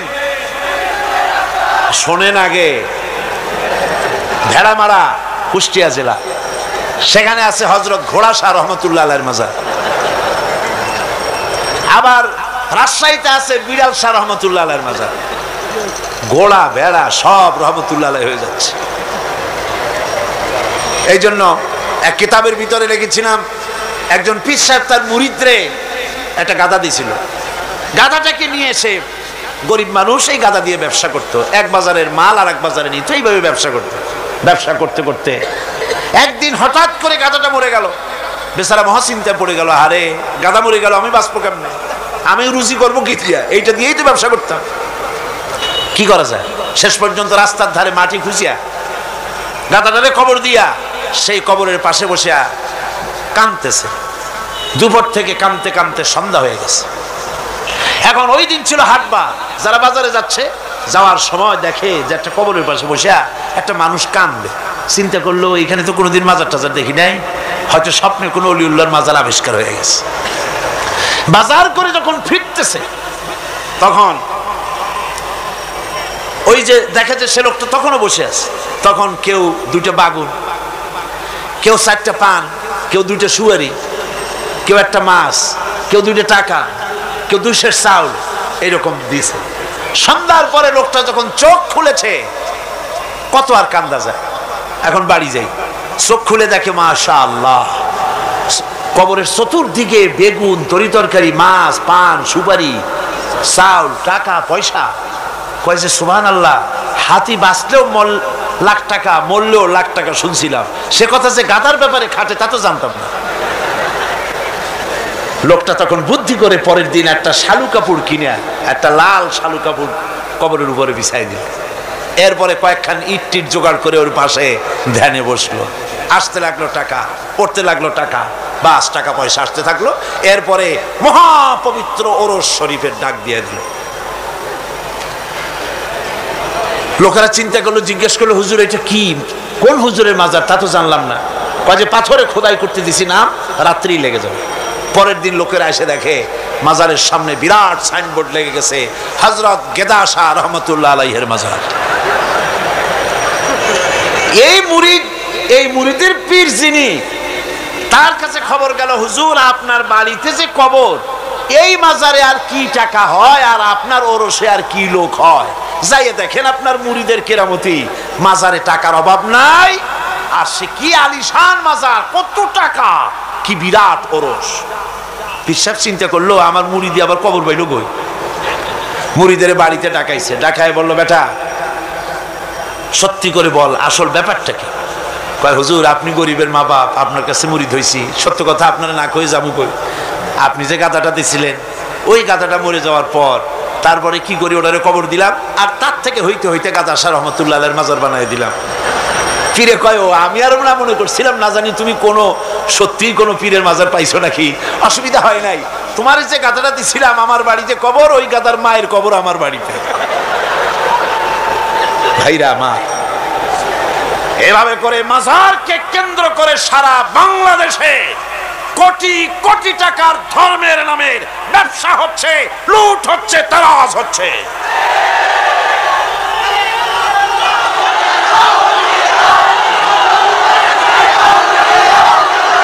আমার বন্ধুগণ, সুতরাং মাজারে লক্ষ্য করুন, মাজারে সেজদা দেওয়া যাবে না, পীরের সেজদা দেওয়া যাবে না, মাজারে টাকা দেওয়া যাবে না, চাদর দেওয়া যাবে না, আগরবাতি দেওয়া যাবে না, পয়সা দেওয়া যাবে না, মোমবাতি দেওয়া যাবে না। দিবেন আপনারা? দিবেন? কারা কারা দিবেন না দুই হাত উঁচু করে দেখান। আলহামদুলিল্লাহ। হাত নামান, হাত নামান। আমি আপনাদের হাত উঁচু করতে বলছি, মাথা উঁচু করতে বলি নাই। বসেন, বসুন, বসুন। আল্লাহ পাক, আল্লাহ পাক গায়রুল্লাহকে সেজদা করা আর গায়রুল্লাহর নামে মানত করা থেকে, শিরক থেকে এই জাতিকে আল্লাহ হেফাজত করুন। জোরে কোন আমিন। মাজারে মানত করে না মুসলমানেরা? মানত করে না? জোরে কোন করে কিনা? অবশ্য চিটাগংয়ের মানুষেরা করে না, করে। গায়রুল্লাহর নামে, আল্লাহ ছাড়া, ভালো করে শুনুন, আল্লাহ ছাড়া কারো নামে মানত করা জায়েজ নাই। হারাম, হারাম, হারাম। মানত হবে কার নামে? চিল্লায় বলেন, কার নামে? সুতরাং আর মানত নয়, আর চাদর নয়, আগরবাতি নাই, এ সমস্ত ব্যবসা দুই হাতে বন্ধ করে দিতে হবে। তাওহীদের চতুর্থ দাবি হচ্ছে নামাজ আদায় করা। তাওহীদের চতুর্থ দাবি কি? নামাজ আদায় করা। সেজদা দিবা, কারে দিবা? আল্লাহ রাব্বুল আলামিন কোরআনে কারীমের ভিতরে হযরত মুসা আলাইহিস সালামের কাছে প্রথম যে ওহী নাজিল করলেন, তার মধ্যে বলে দিলেন, ইন্নানি আনাল্লাহ লা ইলাহা ইল্লা আনা ফা'বুদনি ওয়া আকিমিস সালাতা লিযিকরি। নিশ্চয়ই আমি আল্লাহ, লা ইলাহা ইল্লা আনা, আমি ছাড়া কেউ নাই। ফা'বুদনি, আমার গোলামি কর, আমার দাসত্ব কর, আমার আনুগত্য কর, আর আমার শরণার্থে নামাজ আদায় করো। নামাজ আদায়, এই নামাজ আদায় করতে হবে। বহু মুসলমান আছে ভাইরা, অনেক মুসলমান আছে কয়, হুজুর এমনে আমি মানুষটা খারাপ না, সত্য কথা বলি, গরিবরে সাহায্য করি, এমনি আমি মানুষটা ভালো, এই মাঝে মধ্যে একটু নামাজ পড়ি না, তাতে কি আমার ঈমান নষ্ট হয়েছে নাকি? আমি বলি, ভাই ঈমানই তো নাই, নষ্ট হবে কি? ঈমান তো থাকা লাগবে। লা দীনা লিমান লা সালাতা লাহু, যার কাছে নামাজ নাই তার কাছে দিন নাই, ঈমান নাই, কিচ্ছু। যে ব্যক্তি নামাজ পড়ে না, মুসলমান বলে দাবি করার কোনো হক নাই, তার অধিকার নাই। যে ব্যক্তি নামাজ পড়ে না। তাওহীদের চতুর্থ নম্বরের দাবি, নামাজ আদায় করতে হবে। বিশ্বাস করুন, যদি যে ঈমানের ব্যাখ্যা গত 3 দিন আর আজও করা হচ্ছে, কালও করা হবে, এই ঈমানের ভিত্তিতে যদি জীবন গড়া না হয়, বজনিয়া চেচনিয়া একটা হবে না। এই মুসলমানের আল্লাহর কোনো দরকার নাই। যারা শিরক আর বিদআতের মধ্যে মুবতালা হয়েছে, যারা নামাজ পড়ে না, রোজা রাখে না, এমন মুসলমানের আল্লাহর কোনো দরকার আছে? চিল্লায় কোন দরকার আছে? কোনো দরকার নেই। সুতরাং চতুর্থ নম্বরের দাবি হলো নামাজকে সঠিকভাবে আদায় করতে হবে। আল্লাহর নবী বলেছেন, যে ব্যক্তি নামাজ পড়ে না, সে ব্যক্তির সঙ্গে আল্লাহ এবং রসুলের সব সম্পর্ক ছিন্ন হয়ে যায়। সমস্ত সম্পর্ক ছিন্ন হয়ে যায়, কোনো সম্পর্ক থাকে না। ইচ্ছে করে যে ব্যক্তি নামাজ ছেড়ে দিল, সে ব্যক্তি কুফরি করলো। আমার ভাইরা, নামাজ 5 ওয়াক্ত সঠিকভাবে আদায় করা লাগবে। আর সেই নামাজ আন্দাজে পড়লে হবে না, নামাজ পড়তে হবে রাসূল যেমন নামাজ পড়েছিলেন। জোরে কোন সুবহানাল্লাহ। রাসূলুল্লাহ বলেছেন, সাল্লু কামা রাআইতুমুনি উসাল্লি, নামাজ পড়ো সেইভাবে যেভাবে আমাকে নামাজ পড়তে দেখছো। সুবহানাল্লাহ ওয়া বিহামদিহি। হুজুরের মতো নামাজ পড়তে হবে। নামাজে দাঁড়ায়া হায়রে কপাল, মসজিদে ঢুকতে যত দেরি, বেরোতে দেরি নেই। বাইরেতে পারলেই যেন বাসে। তারপরে ইমাম যদি আত্তাহিয়াত পড়তে একটু দেরি করে বসে, পিছন থেকে সমানে সিগন্যাল আসতে থাকে। লক্ষ্য করছেন আপনারা? এর নাম ফাইজলামি। এটার নাম কি? এই ফাইজলামি করার অধিকার নাই তোমার। ইমামকে তুমি ডিকটেট করতে পারো না। ইমামকে হুঁশিয়ার করার জন্য যদি কাশি দিয়ে থাকো, তোমার নামাজ ফাসেদ হয়ে যাবে। নামাজের ভিতরে কাশি দিয়ে ইমামরে শুনায় দেয় যেন, ইমাম সাহেব আমার মামলা তো ডিসমিস হয়েছে কখন, আপনার খবর কি, কোন মকামে আছেন এখন? নামাজ সোজা হয়ে দাঁড়াতে হবে, তাদিল আর কান ঠিক রাখতে হবে। তাদিল শব্দের অর্থ হলো বরাবর করা। রুকুর ভিতরে থাকবেন যতক্ষণ, দাঁড়িয়ে থাকবেন ততক্ষণ, অন্তত এক তাসবিহ পরিমাণ তো বটেই। সেই পরিমাণ সোজা হয়ে দাঁড়ানো হয় না, ওয়াজিব তরক হয়ে যাচ্ছে। আমার বন্ধুগণ, নামাজ যদি না হলো, যার নামাজ আছে তার সব আছে, যার নামাজ নাই তার ফাউন্ডেশন নাই, ঈমানও নাই। রুকুর ভিতরে যতক্ষণ থাকলেন, রুকুর থেকে দাঁড়িয়ে রব্বানা লাকাল হামদ হামদান কাসীরান তাইয়িবান মুবারাকান ফি, একজন সাহাবী এই দোয়া পড়েছিলেন। হুজুর বললেন, ও সাহাবী, তুমি যখন এই দোয়া পড়তেছিলে তুমি জানো না আমি নবী, আমি দেখি, তোমরা দেখতে পাও না, আমি দেখতেছিলাম ফেরেশতারা তুমি এই যে দোয়াটা পড়তেছিলে রুকু থেকে দাঁড়াইয়া, তোমার আমল নামায় নেকি কে কত বেশি লিখবে তা নিয়ে ফেরেশতারা প্রতিযোগিতা করতেছিল। দুই সেজদার ভেতরে এক সেজদা দিয়েছেন সুবহানা রাব্বিয়াল আ'লা, বলেন তো সুবহানা রাব্বিয়াল আ'লা, সুবহানা রাব্বিয়াল আ'লা, সুবহানা রাব্বিয়াল আ'লা। সময় লাগে না? লক্ষ্য করে দেখেন যে মুরগিতেও এত তাড়াতাড়ি দানা খাইতে পারে না যত তাড়াতাড়ি সেজদা দিয়ে উঠে যায়। একটা সেজদায় যত সময় লাগলো, দুই সেজদার মাঝখানে ততখানি সময় দিবেন। আল্লাহুম্মা গফিরলি ওয়ারহামনি ওয়াফিনি ওয়াহদিনি ওয়ারজুকনি। হুজুর এই দোয়াগুলি করতেন, আরে কি সুন্দর দোয়া। আল্লাহ আমারে মাফ করে দাও, আমারে সুস্থ করো, আমার উপরে রহম করো, আমাকে তুমি রিজিক দান করো। সুবহানাল্লাহ। আবার নামাজের মধ্যে দোয়া কবুল হয় বেশি। সাহাবী জিজ্ঞেস করেছেন, ইয়া রাসূলুল্লাহি, বান্দা কখন আল্লাহর বেশি নিকটে হয়ে যায়? নবী বলেছেন, বান্দা যখন সেজদা দেয় আল্লাহর বান্দার ভিতরে কোনো হিজাব আর থাকে না। রাসূলুল্লাহ বলেছেন, সিজদা যখন দিবে নামাজের মধ্যে তখন মনে করবে যেন আল্লাহ রাব্বুল আলামিনের কদম মোবারকের উপরে কপালটা রেখে দিছো। এরকম নামাজ পড়ে সালাম ফিরালে পরে, ইমামের সাথে সাথে নয়, ইমামের সালাম হয়ে যাবে তারপরে সালাম ফিরা। এরপরে ইমামের সালাম ফিরানো হয়ে গেল, তারপরে পড়েন আল্লাহু আকবার। কি বলবেন? এরপরে তিনবার পড়বেন আস্তাগফিরুল্লাহ আস্তাগফিরুল্লাহ আস্তাগফিরুল্লাহ। দোয়াগুলি সঠিকভাবে পড়তে হবে। তাওহীদের চতুর্থ নম্বরের দাবি হলো নামাজকে সঠিকভাবে আদায় করতে হবে। আমার ভাইরা, নামাজ ছেড়ে দিলে হবে না। আজকের এই মাহফিলের ভিতরে যত তরুণ এসেছেন, যুবক এসেছেন, শিক্ষক এসেছেন, মা বোনেরা এসেছেন, পেশাজীবী ডাক্তার এসেছেন, কৃষিজীবী এসেছেন, সব মানুষের কাছে আমি যদি একটা দাবি করি, আপনারা আমার এই দাবিটা মানবেন কিনা? মানবেন? আমার দাবি আপনাদের কাছে, তাওহীদের দাবি আপনাদের কাছে এই, আসুন ওয়াদা করি, যতক্ষণ এত বড় ফরজ যে নামাজ না পড়লে জাহান্নামে যেতে হবে, নামাজ না পড়লে ঈমান থাকবে না, মুসলমান বলে দাবি করার কোনো হক নাই, এই যখন অবস্থা, এই নামাজ যতদিন না আজরাইল আমাদের শিয়রে না আসতেছে ততদিন পর্যন্ত নামাজ ছেড়ে দেব না। এই ওয়াদা কি করতে পারেন? হাত উঁচু করে দেখান, হাত উঁচু করে দেখান। আলহামদুলিল্লাহ। হাত উঁচু করে রাখেন, আল্লাহ দেখুক। হাত উঁচু করে রাখেন, আল্লাহ দেখুক। আলহামদুলিল্লাহ। হাত নামান, হাত নামান।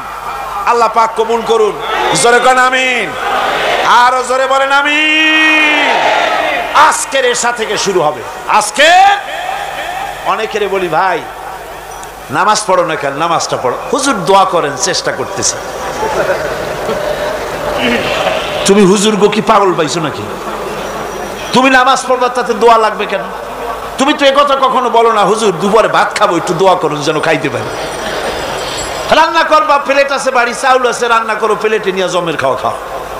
তুমি নামাজ পড়বা, কুয়ায় পানি আছে, টিউবওয়েলে পানি আছে, মসজিদে আছে, যাই নামাজ পড়ো। দোয়ার দরকারটা কি? ইচ্ছার দরকার, চেষ্টার দরকার।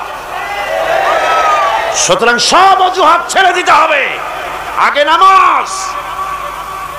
আর্মি হন, বিডিআর হন, পুলিশ হন, ডিসি হন, এসপি হন, মন্ত্রী হন, প্রেসিডেন্ট হন, যেই হন, আকাশ আর জমিনের মালিকের সামনে নাক আর কপাল দিয়া ঘষে প্রমাণ করুন আপনি আল্লাহর গোলাম।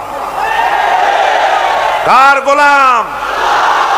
আর নামাজের চাইতে থামো, স্লোগান লাগবে না। নামাজের চাইতে গোলামির উৎকৃষ্ট নমুনা আর কিচ্ছু নাই। কথা বুঝছেন? গোলামি করার জন্য নামাজের চাইতে উৎকৃষ্ট নমুনা আর কিচ্ছু নাই। যখন কানে হাত দিয়া, কানের কাছে হাত দিয়া হাতটা বাঁধলেন, এই তো আসামি হয়ে গেলেন, গোলাম হয়ে গেলেন। কার গোলাম? অবশ্যই পৃথিবীর কোন প্রেসিডেন্টের গোলাম নই, কোন মন্ত্রীর গোলাম নই, কোন পীরের গোলাম নই। গোলাম আমি আল্লাহ। সে আল্লাহর দরবারে দাঁড়ায় গেলেন, মাথাটা নিচু করে রুকুতে গেলেন, গোলামির চরম নমুনা দেখায় দিলেন। সেজদায় যখন চলে গেলেন, কত বড় গোলামি দেখায় দিলেন। আল্লাহ নাকটারে কপালটারে ঘষতেছি, আমি তোমার গোলাম। ফজরের আজান হয়ে গেছে, ঘুমায় থেকো না, উযু করো, আর এরপরে মসজিদে চলে যাও। ফজরের নামাজ যদি কেউ জামাতে পড়ে, হাদিস শরীফে এসেছে, সারা রাত ধরে নামাজ পড়লে যে সওয়াব হতো, ওই সওয়াব ফজরের জামাতে আল্লাহ দিয়া দিবে। এত সওয়াব দিয়া মসজিদে বলা হয় হাইয়া আলাস সালাহ, হাইয়া আলাল ফালাহ, এসো নামাজের দিকে, এসো কল্যাণের দিকে। সাহেব ডাকছে, তখন বসে থাকে ঠ্যাঙের উপরে ঠ্যাং ফেলাইয়া, সিগারেট বাম হাতে ধরাইয়া টান দিয়া ফু ছাড়িয়ে দিয়ে দেখে ফু যায় কদ্দুর। কি এর নামাজ, কি এর রোজা? তুমি যদি আল্লাহরে সেজদাই না দিলা, তুমি আর গরু কোনো পার্থক্য নাই। আছে পার্থক্য? আমি কি বেশি বললাম নাকি? বেশি বলি নাই, বরং গরু তোমার থেকে ভালো। গরু আল্লাহর জিকির করে, আল্লাহর স্মরণ করে সবাই। তুমি আল্লাহর স্মরণ থেকে নাফরমান হয়ে গিয়েছো। ফজরের সময় উঠি সেজদা দিয়া প্রমাণ করো, আল্লাহ এই দিন শুরু করলাম তোমার গোলামির মাধ্যমে। কপালটা মাটিতে ঠেকায় দিয়া প্রমাণ করে দিলাম আমি তোমার গোলাম। দুপুরের সময় তুমি যেন আল্লাহর গোলামি ভুলে না যাও, এজন্য জোহরের নামাজ দুপুর বেলায় আর একবার সেজদা দিয়া প্রমাণ করো, আল্লাহ আমি ভুলি নাই, আমি তোমার গোলাম। আসরে আর একবার, দিন যখন শেষ হয়ে যায় মাগরিবের সময়, দিন শেষে আর একবার স্মরণ করিয়ে দিচ্ছি নিজেকে, আল্লাহ আমি তোমার গোলামি ভুলি নাই, আমি তোমার গোলাম। মাথাটা আবার ঘষলাম। রাতে যখন বিছানায় শুতে যাও, ইশার নামাজের সময় আবার মাথাটা সেজদা দাও, গোলামির নমুনা দেখায় দাও, আল্লাহ এবার শুতে যেতেছি, তোমারে সেজদা দিয়া তারপরে শুতে গেলাম। আমি সবসময় তোমার গোলাম। কার গোলাম? চিল্লা এখন, কার গোলাম? সুতরাং ছাত্র ভাইরা, মা বোনেরা, ছেলেরা, ভাইয়েরা, যুবকরা, তরুণেরা, পেশাজীবী, কৃষিজীবী, সাংবাদিক, যারা আসছে সকলের প্রতি দাবি, এই যে ওয়াদা করেছেন, হাত উঁচু করছেন, দেখছে কে? সাক্ষী কে? আজ এশা থেকে আমল করবেন। মনে করবেন আজ না, এই কাল পরশু থেকে শুরু করব। কাল পরশু আপনি বাঁচবেন, কোন পাগলে বলছেন? কোন প্রমাণ আছে তার? কোন প্রমাণ আছে? নাই। সুতরাং 5 ওয়াক্ত নামাজকে সঠিকভাবে আদায় করতে হবে। এটাই হলো, এটা কি তাওহীদের 4th নম্বরের দাবি। 5ম নম্বরের দাবি হলো আল্লাহর হুকুম পালনকারী বান্দায় পরিণত হতে হবে। আল্লাহ যা হুকুম করেছেন তা সব মেনে নিতে হবে। ফাইলাহুকুম ইলাহু ওয়াহিদুন ফালাহু আসলিমু ওয়া বাশশিরিল মুখবিতিন। অতএব তোমাদের আল্লাহ রাব্বুল আলামিনের সামনে, এক আল্লাহর সামনে আনুগত্যের মস্তক অবনত করে দাও। আর আনুগত্যকারীদের জন্যই রয়েছে আল্লাহর সুসংবাদ। তাদের জন্য খুশখবরি আছে জান্নাতের, যারা নাকি আনুগত্য করে, যারা মাথা নত করে আল্লাহর দরবারে, তাদের জন্যই শুভ সংবাদ আছে। তাওহীদের 6ষ্ঠ দাবি, তাওহীদের 6 নম্বরের দাবি হলো আল্লাহ কি ভয় করতে হবে। কারে ভয় করা লাগবে? ভয় করবেন কারে? ইয়া আইয়ুহাল্লাযীনা আমানুত্তাকুল্লাহা হাক্কা তুকাতিহি ওয়া লা তামুতুন্না ইল্লা ওয়া আনতুম মুসলিমুন। ইয়া আইয়ুহাল্লাযীনা আমানু, হে বিশ্বাসীরা, ভয় করো আমি আল্লাহকে। ভয় করার মতো যেমনটি ভয় করা উচিত তেমনটি ভয় করো। দিনের বেলা ভয় করবেন, রাত্রে বুঝি করবেন না নাকি? কি গান? দিনে যে আল্লাহ দেখে, রাত্রে বুঝি দেখে না? অফিসে দেখে না? সব জায়গায় দেখে, সব জায়গায় দেখে। আপনি যদি ঘুষ খান, আল্লাহ টের পায় না? কোন টের পান কিনা? এসে বলছে, স্যার এই যে চাইছিলেন টাকাটা নেন, আমার কাজটা একটু করে দিয়ে। রোজার দিন ওই টাকা কি হাতে নেওয়া যায়? আশ্চর্য কথা, আপনি তো টাকা চাইছিলেন। চাইছি তাই কি হয়েছে? রোজা রেখে ওই সব টাকা হাতে নেওয়া যায় নাকি? করবো কি? টেবিলের ড্রয়ারে ধুয়ে যাবে। টেবিলের ড্রয়ারে টাকা ধুইয়া তারপরে লোকটা বলতেছে, স্যার আপনি যা করলেন আমার একটা গল্প মনে পড়ে গেল, যদি কিছু মনে না করেন। কয় বলো কি গল্প? কয় যে একটা লোক খুব বেশি পাকা ফজলি আম দিয়া দুধ দিয়া ভাত মাখাইয়া খাচ্ছিল। তারপরে ছেলেকে ডেকে বলছে, এই বল্টু চামচ নিয়ে আয়। কয় বাবা হাত দিয়ে তো ভাত খাচ্ছিলে, আবার চামচ কেন? কয় তুই তার বুঝবি কি, আমটা এত বেশি পাকা যে দুধ দিয়ে যখন মাখাইছি একেবারে আমাশা রুগীর বিষ্ঠার মতো লাগে, সেই জন্য হাত দিয়া খেতে ঘৃণা করে বলে চামচ দিয়ে খাইতে চাইছি। রোজার দিন ওই টাকা কি হাতে নেওয়া যায়? সুতরাং ড্রয়ারের মধ্যে ধুয়ে যাবে। তাহলে বোঝা গেল লোকটা আল্লাহরে ভয় করে না। রোজা রাখে ঠিক, নামাজ পড়ে ঠিক, আল্লাহরে ভয়। আল্লাহর ভয় যদি অন্তঃকরণে থাকে, ঘুষ খেতে পারে না। জোরে বলেন পারে? জোরে বলেন পারে? পারে না। এই যে ঘুষ খাও, গরিব মানুষেরা ঘুষ দেয় কাজ আদায় করার জন্য, কিন্তু টাকায় বরকত হয় না। বেতন পায় 5,000 টাকা, কিন্তু বাড়িতে রঙিন টেলিভিশন, ডিশ অ্যান্টিনা, ঠেলা কথা, পোলাও কোরমার অভাব নাই, বড় বড় পাঙ্গাস হুজুরের বাড়ি হাজির, তারপরে খাসির চর্বি জব্বের খাওয়া খায়। বেতন 5,000, মাসে ইনকাম করে লাখখানেক টাকা, কিন্তু বরকত নাই। কিরকম বরকত নাই? ঘরে আসছে, সারাদিন খাটাখাটনি করে এসে দেখে মেয়ে একটা গড়াগড়ি করতেছে। কি হয়েছে তোর? আমার পেটে ব্যথা। আর একটা দাঁড়ায় রয়েছে, তোর হয়েছে কি? আমার জেনে ধরছে। বউ মাথা ধরে বসে আছে, তোমার কি? আমার মাথা যায় ছিড়িয়া বেদনার চোটে। ছেলে একটা দাঁড়ায় লাফায়, তোর কি হয়েছে? কয় আমি মরবো। এখন ওজারে টাকা দাও, বৈদ্যরে টাকা দাও, মৌলবীরে টাকা দাও, তারে পয়সা দাও, ওজা আনো, বৈদ্য আনো, ডাক্তার আনো। আনতে আনতে কামাই করছিল 1 লাখ, খরচ হয়ে গেল 1.5 লাখ। হারামে বরকত নাই। হারামে বরকত আছে? বরকত নাই। দেখেন না, কুত্তার বাচ্চা হয় কয়টা বছরে? হ্যাঁ, শ্রীরঙে কুত্তা নাই? কয়টা হয় বাচ্চা বছরে? 7টা 8টা। অর্থর কোনো জন্ম নিয়ন্ত্রণের বালাই নাই, জন্মের হওয়া হয়। এই যে কুত্তা এত হওয়া হইল, সব কুত্তা যদি বাঁচত, আপনারা রাস্তায় হাঁটতে পারতেন? হাঁটতে পারতেন? কুত্তার জ্বালায় হাঁটতে পারতেন না। যেহেতু ওটা হারাম, জন্মের হওয়া হইলেও অত কোনো বরকত নাই। আর গরু হলো হালাল। গাভী বাছুর দেয় কয়টা?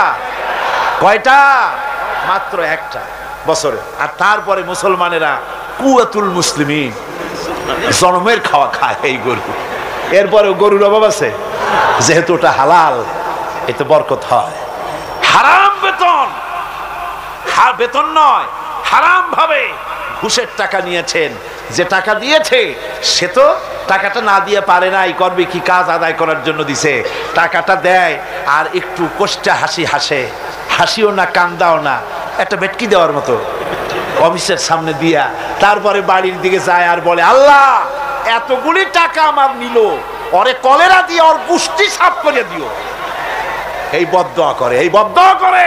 তাই ঘুষখোর অফিসারদের কামাই রুজিতে বরকত নাই। কথা ঠিক কিনা কর? ঘুষ ছাড়ো, ঘুষ হারাম, পায়খানার মতো হারাম, শুয়ারের মাংসের মতো হারাম। ঘুষ হারাম, সুদ হারাম। সুতরাং আল্লাহরে ভয় করো। ইমানের 6 নম্বরের দাবি, ভয় করতে হবে কাকে? আল্লাহ রাব্বুল আলামিনকে ভয় করতে হবে। 7 নম্বরের তাওহীদের দাবি হচ্ছে সাহায্য চাইতে হবে কেবলমাত্র আল্লাহ রাব্বুল আলামিনের কাছে। প্রত্যেক নামাজের ভিতরেই তো আমরা বলি ইয়্যাকা না'বুদু ওয়া ইয়্যাকা নাস্তাঈন। পড়েন সবাই, ইয়্যাকা না'বুদু ওয়া ইয়্যাকা নাস্তাঈন। একমাত্র আমি তোমার গোলাম আর তোমার কাছেই সাহায্য যাচিয়া করি। নামাজের মধ্যে এই কথা কইয়া তারপরে সাহায্য চান মানুষের কাছে গিয়া, ছেলে দাও, মেয়ে দাও, স্বাস্থ্য ভালো করো, এই সমস্ত কথা গিয়া বলেন। সম্পূর্ণ উল্টা খাসলা শিরকের মধ্যে মুবতালা হয়ে যাচ্ছেন। চাইতে হবে আল্লাহর কাছে, গোলামিটা হবে আল্লাহর। গোলামিটা হবে কার? সেই গোলামি কোথায়? নামাজে শুধু না, শুধু নামাজে নয়, নামাজটা পড়েন যার হুকুম মতো, রোজা রাখেন যার হুকুম মতো, দোকান চালাতে হবে তার হুকুম মতো। দোকানে গিয়ে দেখা যায় দোকানদার ওজন যখন দেয়, আল্লাহ বলেছেন ওজনে কম দিও না। বান্দা এমন ভাবে দাড়ি পাল্লা ধরে, ক্রেতা মনে করে আমারে বুঝি 1 কেজির জায়গায় 1.5 কেজি দিছে। বাড়ি এনে মেপে দেখবেন 1400 টাকার বেশি না। ঠিক কিনা? মাপে কম, পরিমাণে কম। তাহলে তো গোলামি হলো না। জমিনের আইল ঠেলে জনমের ঠেলা। একদিকে নামাজ পড়ে আল্লাহরে বলে ইয়্যাকা না'বুদু, তোমার গোলামি করি। গোলামির প্রমাণ দেখো, জমিনে যখন জমিন চাষ করে, চাষ করার সময় লাঙ্গলের মাথা বুঝি খারাপ হয়ে যায় আইলের কাছে গেলে? আইল ঠেলিয়া একেবারে কাম শেষ। আমার ছাত্র জীবনে একবার স্টিমারে যাচ্ছিলাম কোনো এক জায়গায়, বিছানা রাইখা একজন লোককে বললাম, ভাই আমার বিছানাটা দেখেন, আমি উজু করে আসি। হায় হায়, উজু করে এসে দেখি আমার বিছানা এমন অবস্থা রাখছে যাতে আমার কাইতে হওয়ার উপায় নেই। এমন ভাবে চাপিয়া এতটুকু করে ভালাইছে।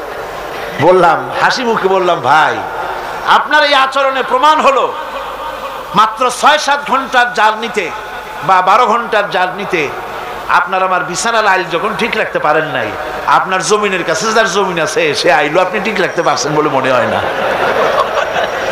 রাসূলুল্লাহ বলেছেন, লানাল্লাহ মান গায়্যারা মানারা, যে ব্যক্তি জমিনের আইল টেরা বাঁকা করে তার উপরে আল্লাহর লানত, আল্লাহর অভিসম্পদ। আল্লাহর কাছে বললেন, আল্লাহ ইয়্যাকা না'বুদু, তোমার গোলামি করি। এই গোলামির প্রমাণ দিতে হবে, বাজারে দিতে হবে, হাটে দিতে হবে, দোকানে দিতে হবে, অফিসে দিতে হবে, আদালতে দিতে হবে, কলে দিতে হবে, কারখানায় দিতে হবে, সেক্রেটারিয়েটে দিতে হবে, বঙ্গভবনে দিতে হবে, কলেজে দিতে হবে, বিশ্ববিদ্যালয়ে দিতে হবে, রান্নাঘর থেকে শুরু করে বঙ্গভবন পর্যন্ত সব জায়গায় গোলামি হবে কার? চিল্লায় বলেন, কার গোলামি? আল্লাহর গোলামি। এরপরে 9 নম্বরে তাওহীদের দাবি, সেটা হচ্ছে আনুগত্য। আল্লাহর আইনের আনুগত্য করা লাগবে। আমার বন্ধুগণ, আনুগত্য করতে হবে কার বলেন? আল্লাহ পাকের আনুগত্য করতে হবে আর হেদায়েত চাইতে হবে। 8 নম্বর 7 নম্বর বলেছিলাম আমি সাহায্য, 8 নম্বরে হলো হেদায়েত। হেদায়েত চাইতে হবে কার কাছে? কার কাছে? আল্লাহ শিখাই দিচ্ছেন। প্রত্যেক নামাজের ভিতরে আমরা বলি ইহদিনাস সিরাতাল মুস্তাকিম। পড়েন সবাই, ইহদিনাস সিরাতাল মুস্তাকিম। হায় আল্লাহ, হেদায়েতের একটা রাস্তা চাই, কিচ্ছু চাই না। ভিক্ষার মতো নামাজের মধ্যে বলতেছি, আল্লাহ কিচ্ছু চাই না, একটা সরল রাস্তা চাই, সোজা রাস্তা চাই। কিরকম রাস্তা?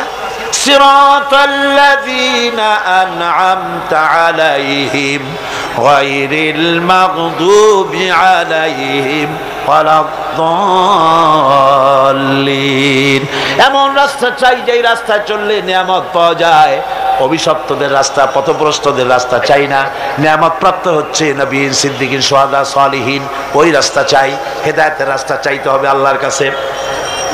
নামাজের ভিতরে আমরা যে হেদায়েতের রাস্তা চাইলাম আল্লাহর কাছে, আল্লাহ রাব্বুল আলামিন এই আমাদের এই চাওয়ার জবাবে আল্লাহ পাক বলেন, আমার কাছে রাস্তা চেয়েছো, এরই জবাবে 30 পারা কোরআন শরীফ দিলাম। এটাই হেদায়েতের পথ।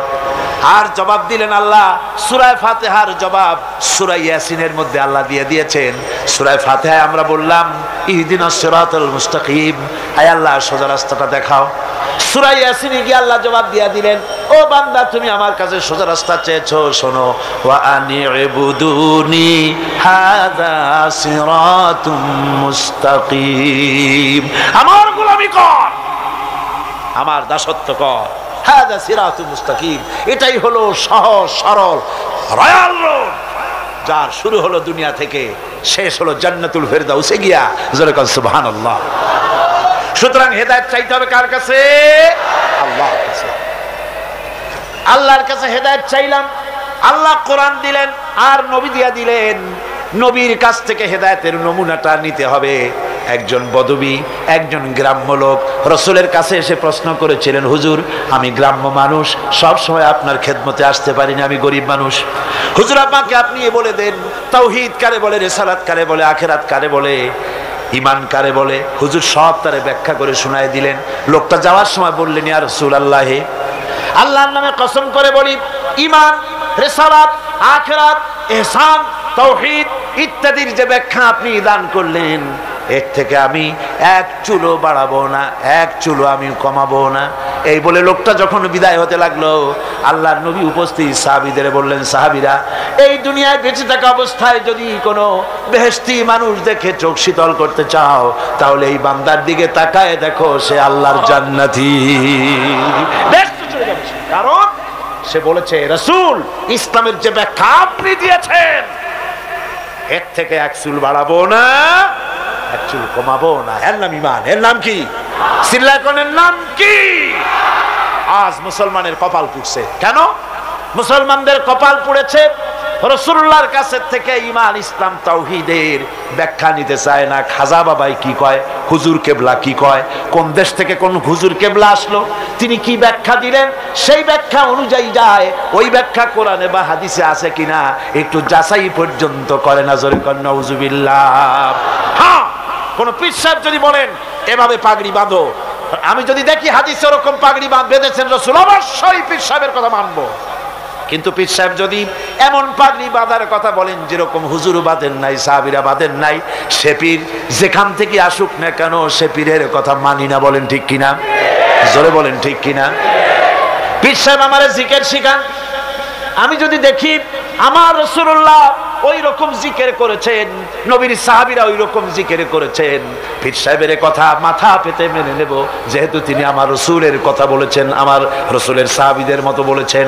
আর যদি দেখি পীর সাহেব এমন জিকির শিখান, এমন ওজিফা শিখান, যেই জিকির যেই ওজিফা আল্লাহর রাসূল করেন নাই, সাহাবীরা করেন নাই, আল্লাহর কসম ওই পীরের ওজিফা মানি না।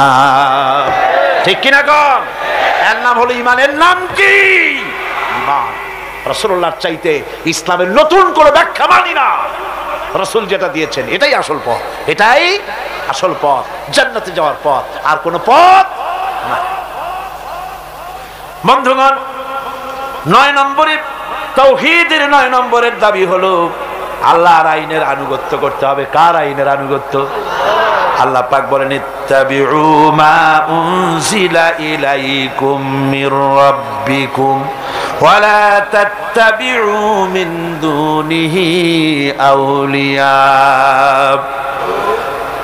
একমাত্র আমি যে আমার নাজিলকৃত তোমার রবের পক্ষ থেকে যে কিতাব নাজিল হয়েছে, সেই কিতাবের অনুসরণ করো। ওয়ালা তাত্তাবিউ মিন দুনিহি আউলিয়া, আর তিনি ছাড়া অন্যরা যা কিছু দিয়েছে তার অনুসরণ করো না, মেনো না। আল্লাহর কিতাব এই কোরআনে যা আছে এটাই মানো, এই কোরআনের বাইরে যা আছে সেটাকে আইন হিসাবে মেনো না। এটা আইনের কিতাব। এটা কিসের কিতাব? জোরে বলেন, কিসের কিতাব? আইনের কিতাব। সব কথা আল্লাহ এই কোরআনের মধ্যে বলে দিয়েছেন, আছে না সব?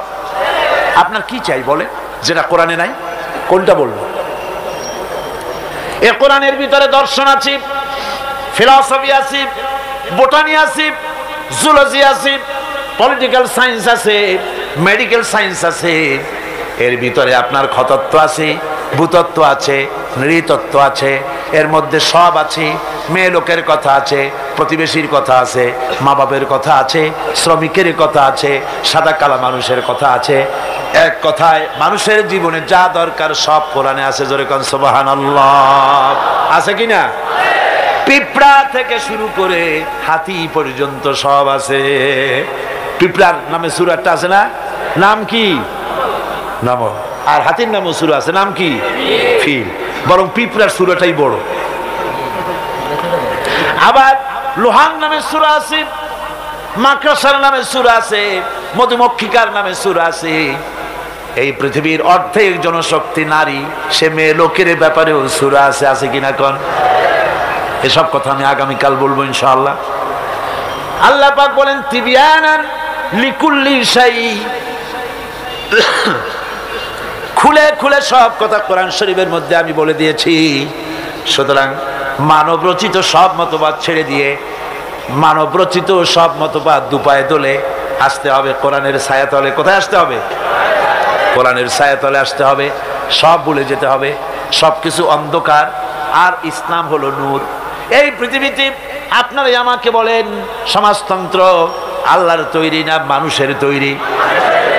পুঁজিবাদ আল্লাহর তৈরি না মানুষের তৈরি? ধর্ম নিরপেক্ষতাবাদ আল্লাহর তৈরি না মানুষের তৈরি? কমিউনিজম আল্লাহর তৈরি না মানুষের তৈরি? জাতীয়তাবাদ আল্লাহর তৈরি না মানুষের তৈরি? আর ইসলাম কার তৈরি বলেন? এ কোরআন কার তৈরি বলেন? এই কোরআন শরীফের ভিতরে আল্লাহ রাব্বুল আলামিন গ্যারান্টি দিতেছেন, ফামান তাবিআ হুদায়া ফালা খাউফুন আলাইহিম ওয়ালা হুম ইয়াহজানুন। এই কোরআন যারা মেনে চলবে তাদের জন্য কোনো ভয় নাই, তাদের জন্য কোনো চিন্তা নাই। আলা খাউফুন আলাইহিম, ভয় নাই, চিন্তা নাই। কিসের ভয় নাই, কিসের চিন্তা নাই? কোরআনের আইন যে দেশ মানবে, কোরআনের আইন যে দেশ, যে রাষ্ট্র, যেই জনগণ মানবে, তাদের জন্য খাওয়া পড়া, শিক্ষা, চিকিৎসা, বাসস্থানের চিন্তা থাকবে না। আর হত্যা, ধর্ষণ, হাইজাক, লুট ইত্যাদির কোনো ভয়ও থাকবে না। দুনিয়ায় শান্তি পাবে। কিয়ামতের দিন জাহান্নাম থেকে আল্লাহ মুক্তি দিয়া দিবেন। জোরে বলেন সুবহানাল্লাহ।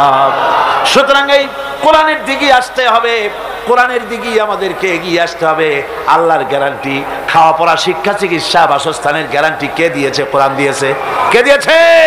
কোরআন দিয়েছে। কোরআনের কথা বিশ্বাস হইল না, বিশ্বাস হইল কার কথা?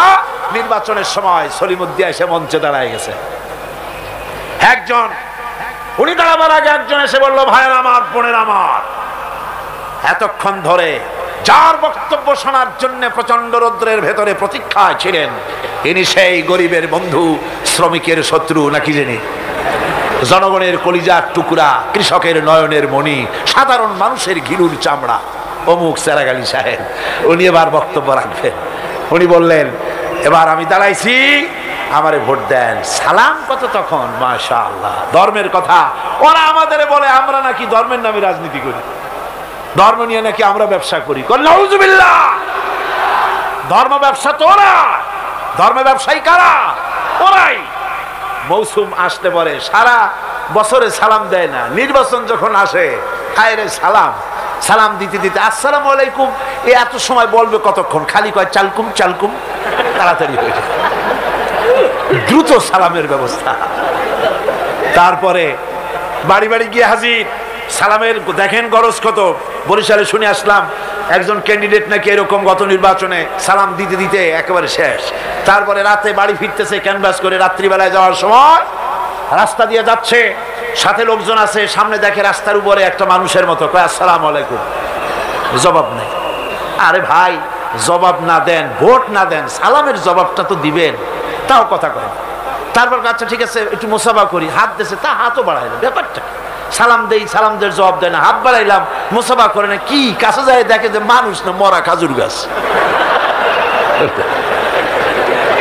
এই গরজ হয় তখন, বাড়ি বাড়ি যায়, মানুষের দরদে অস্থির, লক্ষ লক্ষ টাকা খরচ করে নির্বাচনে জনগণের মহব্বতে। তার মানে হলো নির্বাচন হচ্ছে একটা ইলেকশনে জিতে যাওয়া, এটা হলো বড় রকমের একটা কৃষি ক্ষেত। এখানে 10 লাখ জমা করতে পারলে, মন্ত্রী হইতে পারলে 20 কোটি টাকা ইনকাম করার পথ হয়ে যায়, বিরাট বিরাট বড় লোক হয়ে যায়। তখন আর গরিবের কথা মনে থাকে না। মাশাআল্লাহ, গর্দান এইরকম মোটা হয়, ফিরতে পারে না, সশরীরে ফেরা ছাড়া খালি মাথা ফিরাইতে পারে না, গাজী রকেটের মতো। তারপরে পেট মাশাআল্লাহ এরকম উকুন মারা যায় পেটের উপরে। কোন হলে যদি ঢোকে, হলের মধ্যে যারা থাকে তারা কয় যে শুধু তো পেট দেখি, নেতা কই? কই নেতা তো পিছনে। জনগণের মাল খাইয়া তারপরে এইভাবে হারাম খেয়ে শরীরকে পরিপুষ্ট করে, মানুষকে ধোঁকা দেয়, আর মানুষগুলো ধোঁকায় পড়ে যায়। এবারে শেষ নম্বর, এবারে সর্বশেষ নম্বর, তাওহীদের 10 নম্বর দাবি হলো, তাওহীদের 10 নম্বরের দাবি হচ্ছে আল্লাহ পাকের নির্ভেজাল খাঁটি বান্দায় পরিণত হতে হবে। এটা হলো ঈমানের দাবি, তাওহীদের দাবি। মুমিনের কাছে যারা ঈমান এনেছে বলে দাবি করেছে, আল্লাহরে মানি বলে যারা দাবি করেছে, তাদের জন্য 10 নম্বরের তাওহীদের দাবি হতেছে নির্ভেজাল খাঁটি মুসলমান হতে হবে। কি মুসলমান? খাঁটি মুসলমান, নির্ভেজাল, সলিড, যার ভিতরে শিরক এবং বিদআত থাকবে না। ভয় করবে কেবলমাত্র আল্লাহকে, নামাজ পড়বে 5 ওয়াক্ত, সুদ খাবে না, ঘুষ খাবে না, জিনা করবে না, জমিনের আইল ঠেলবে না, আর বাঁচবে তো বাঁচবে আল্লাহর জন্য, মরবে তো মরবে। আল্লাহ রাব্বুল আলামিন শিখায় দিচ্ছেন এরকম খাঁটি বান্দা হওয়ার জন্য বলো, কুল ইন্না সালাতি ওয়া নুসুকি ওয়া মাহইয়ায়া ওয়া মামাতি লিল্লাহি রাব্বিল আলামিন। পড়েন সবাই, ইন্না সালাতি ওয়া নুসুকি ওয়া মাহইয়ায়া ওয়া মামাতি লিল্লাহি রাব্বিল আলামিন। নিশ্চয়ই আমার নামাজ, আমার কোরবানি, আমার হায়াত, আমার মত সব কিছু ওই আল্লাহর জন্য, যিনি তামাম জাহানের পালনেওয়ালা রব। ওই আল্লাহর জন্য, আমার বেঁচে থাকা আল্লাহর জন্য, আমার মরে যাওয়া আল্লাহর জন্য, আমার নির্বাচন আল্লাহর জন্য, আমার ভোট আল্লাহর জন্য, আমার ক্যানভাস আল্লাহর জন্য, আমার চাঁদা আল্লাহর জন্য, আমার ব্যবসা আল্লাহর জন্য, আমার মরে যাওয়া আল্লাহর জন্য, আমার জন্ম থেকে শুরু করে মৃত্যু পর্যন্ত সব কাজ কার জন্য? জোরে বলেন, জোরে বলেন, কার জন্য? ربنا ظلمنا أنفسنا وإن لم تغفر لنا وترحمنا لنكونن من الخاسرين ربنا لا تزغ قلوبنا بعد إذ هديتنا وهب لنا من لدنك رحمة إنك أنت الوهاب। আয় আল্লাহ রাব্বুল আলামিন, এই বিশাল লক্ষ লক্ষ মুসলমান নর নারী দীর্ঘক্ষণ ধরে তোমার দ্বীনের কথা, কোরআনের কথা আমরা শুনেছি, মেহেরবানি করে সওয়াবটুকুন জনাবে মুহাম্মদ রাসূলুল্লাহ সাল্লাল্লাহু আলাইহি ওয়াসাল্লামের রূহ মুবারকে পৌঁছায়া দাও রব্বুল আলামিন। আমরা যারা হাত তুলেছি এর মধ্য থেকে মা বাপ যাদের দুনিয়া থেকে বিদায় হয়ে গেছে, আয় আল্লাহ আজকে পবিত্র জুমার রাত, বড় আশা করে হাত তুললাম, মা বাপ আমাদের যারা বিদায় হয়ে গেছে কবরগুলিকে জান্নাতের টুকরা বানায়া দিও। রব্বির হামহুমা কামা রব্বায়ানি সগীরা। সবাই পড়েন, রব্বির হামহুমা কামা রব্বায়ানি সগীরা।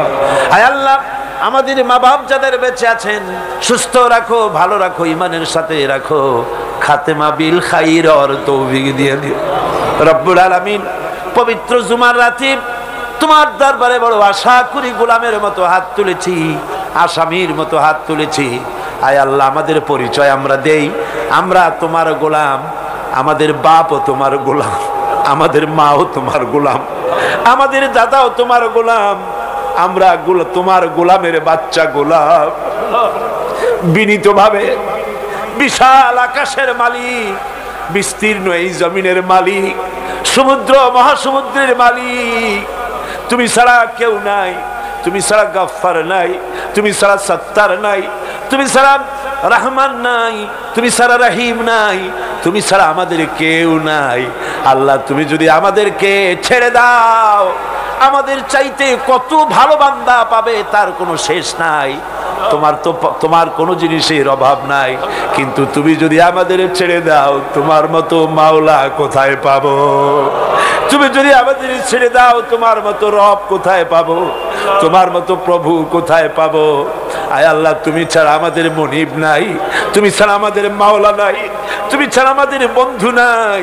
আয় আল্লাহ, আজ মুসলমানদের দেখার মতো কেউ নাই। মুসলমানগুলি মারতে মারতে শেষ করে দিল। বসনিয়ার মুসলমানগুলি মেরে মেরে শেষ করে দিল রব্বুল আলামিন। বসনিয়ার মুসলমানেরা আমাদের মামু হয় না, খালু হয় না, ভাই হয় না, আমাদের আত্মীয় হয় না, কিন্তু ওরা আমাদের তাওহীদবাদী ভাই। আল্লাহ, কেমনে সহ্য করি যখন শুনি বাপের সামনে তার মেয়েকে ধর্ষণ করা হচ্ছে।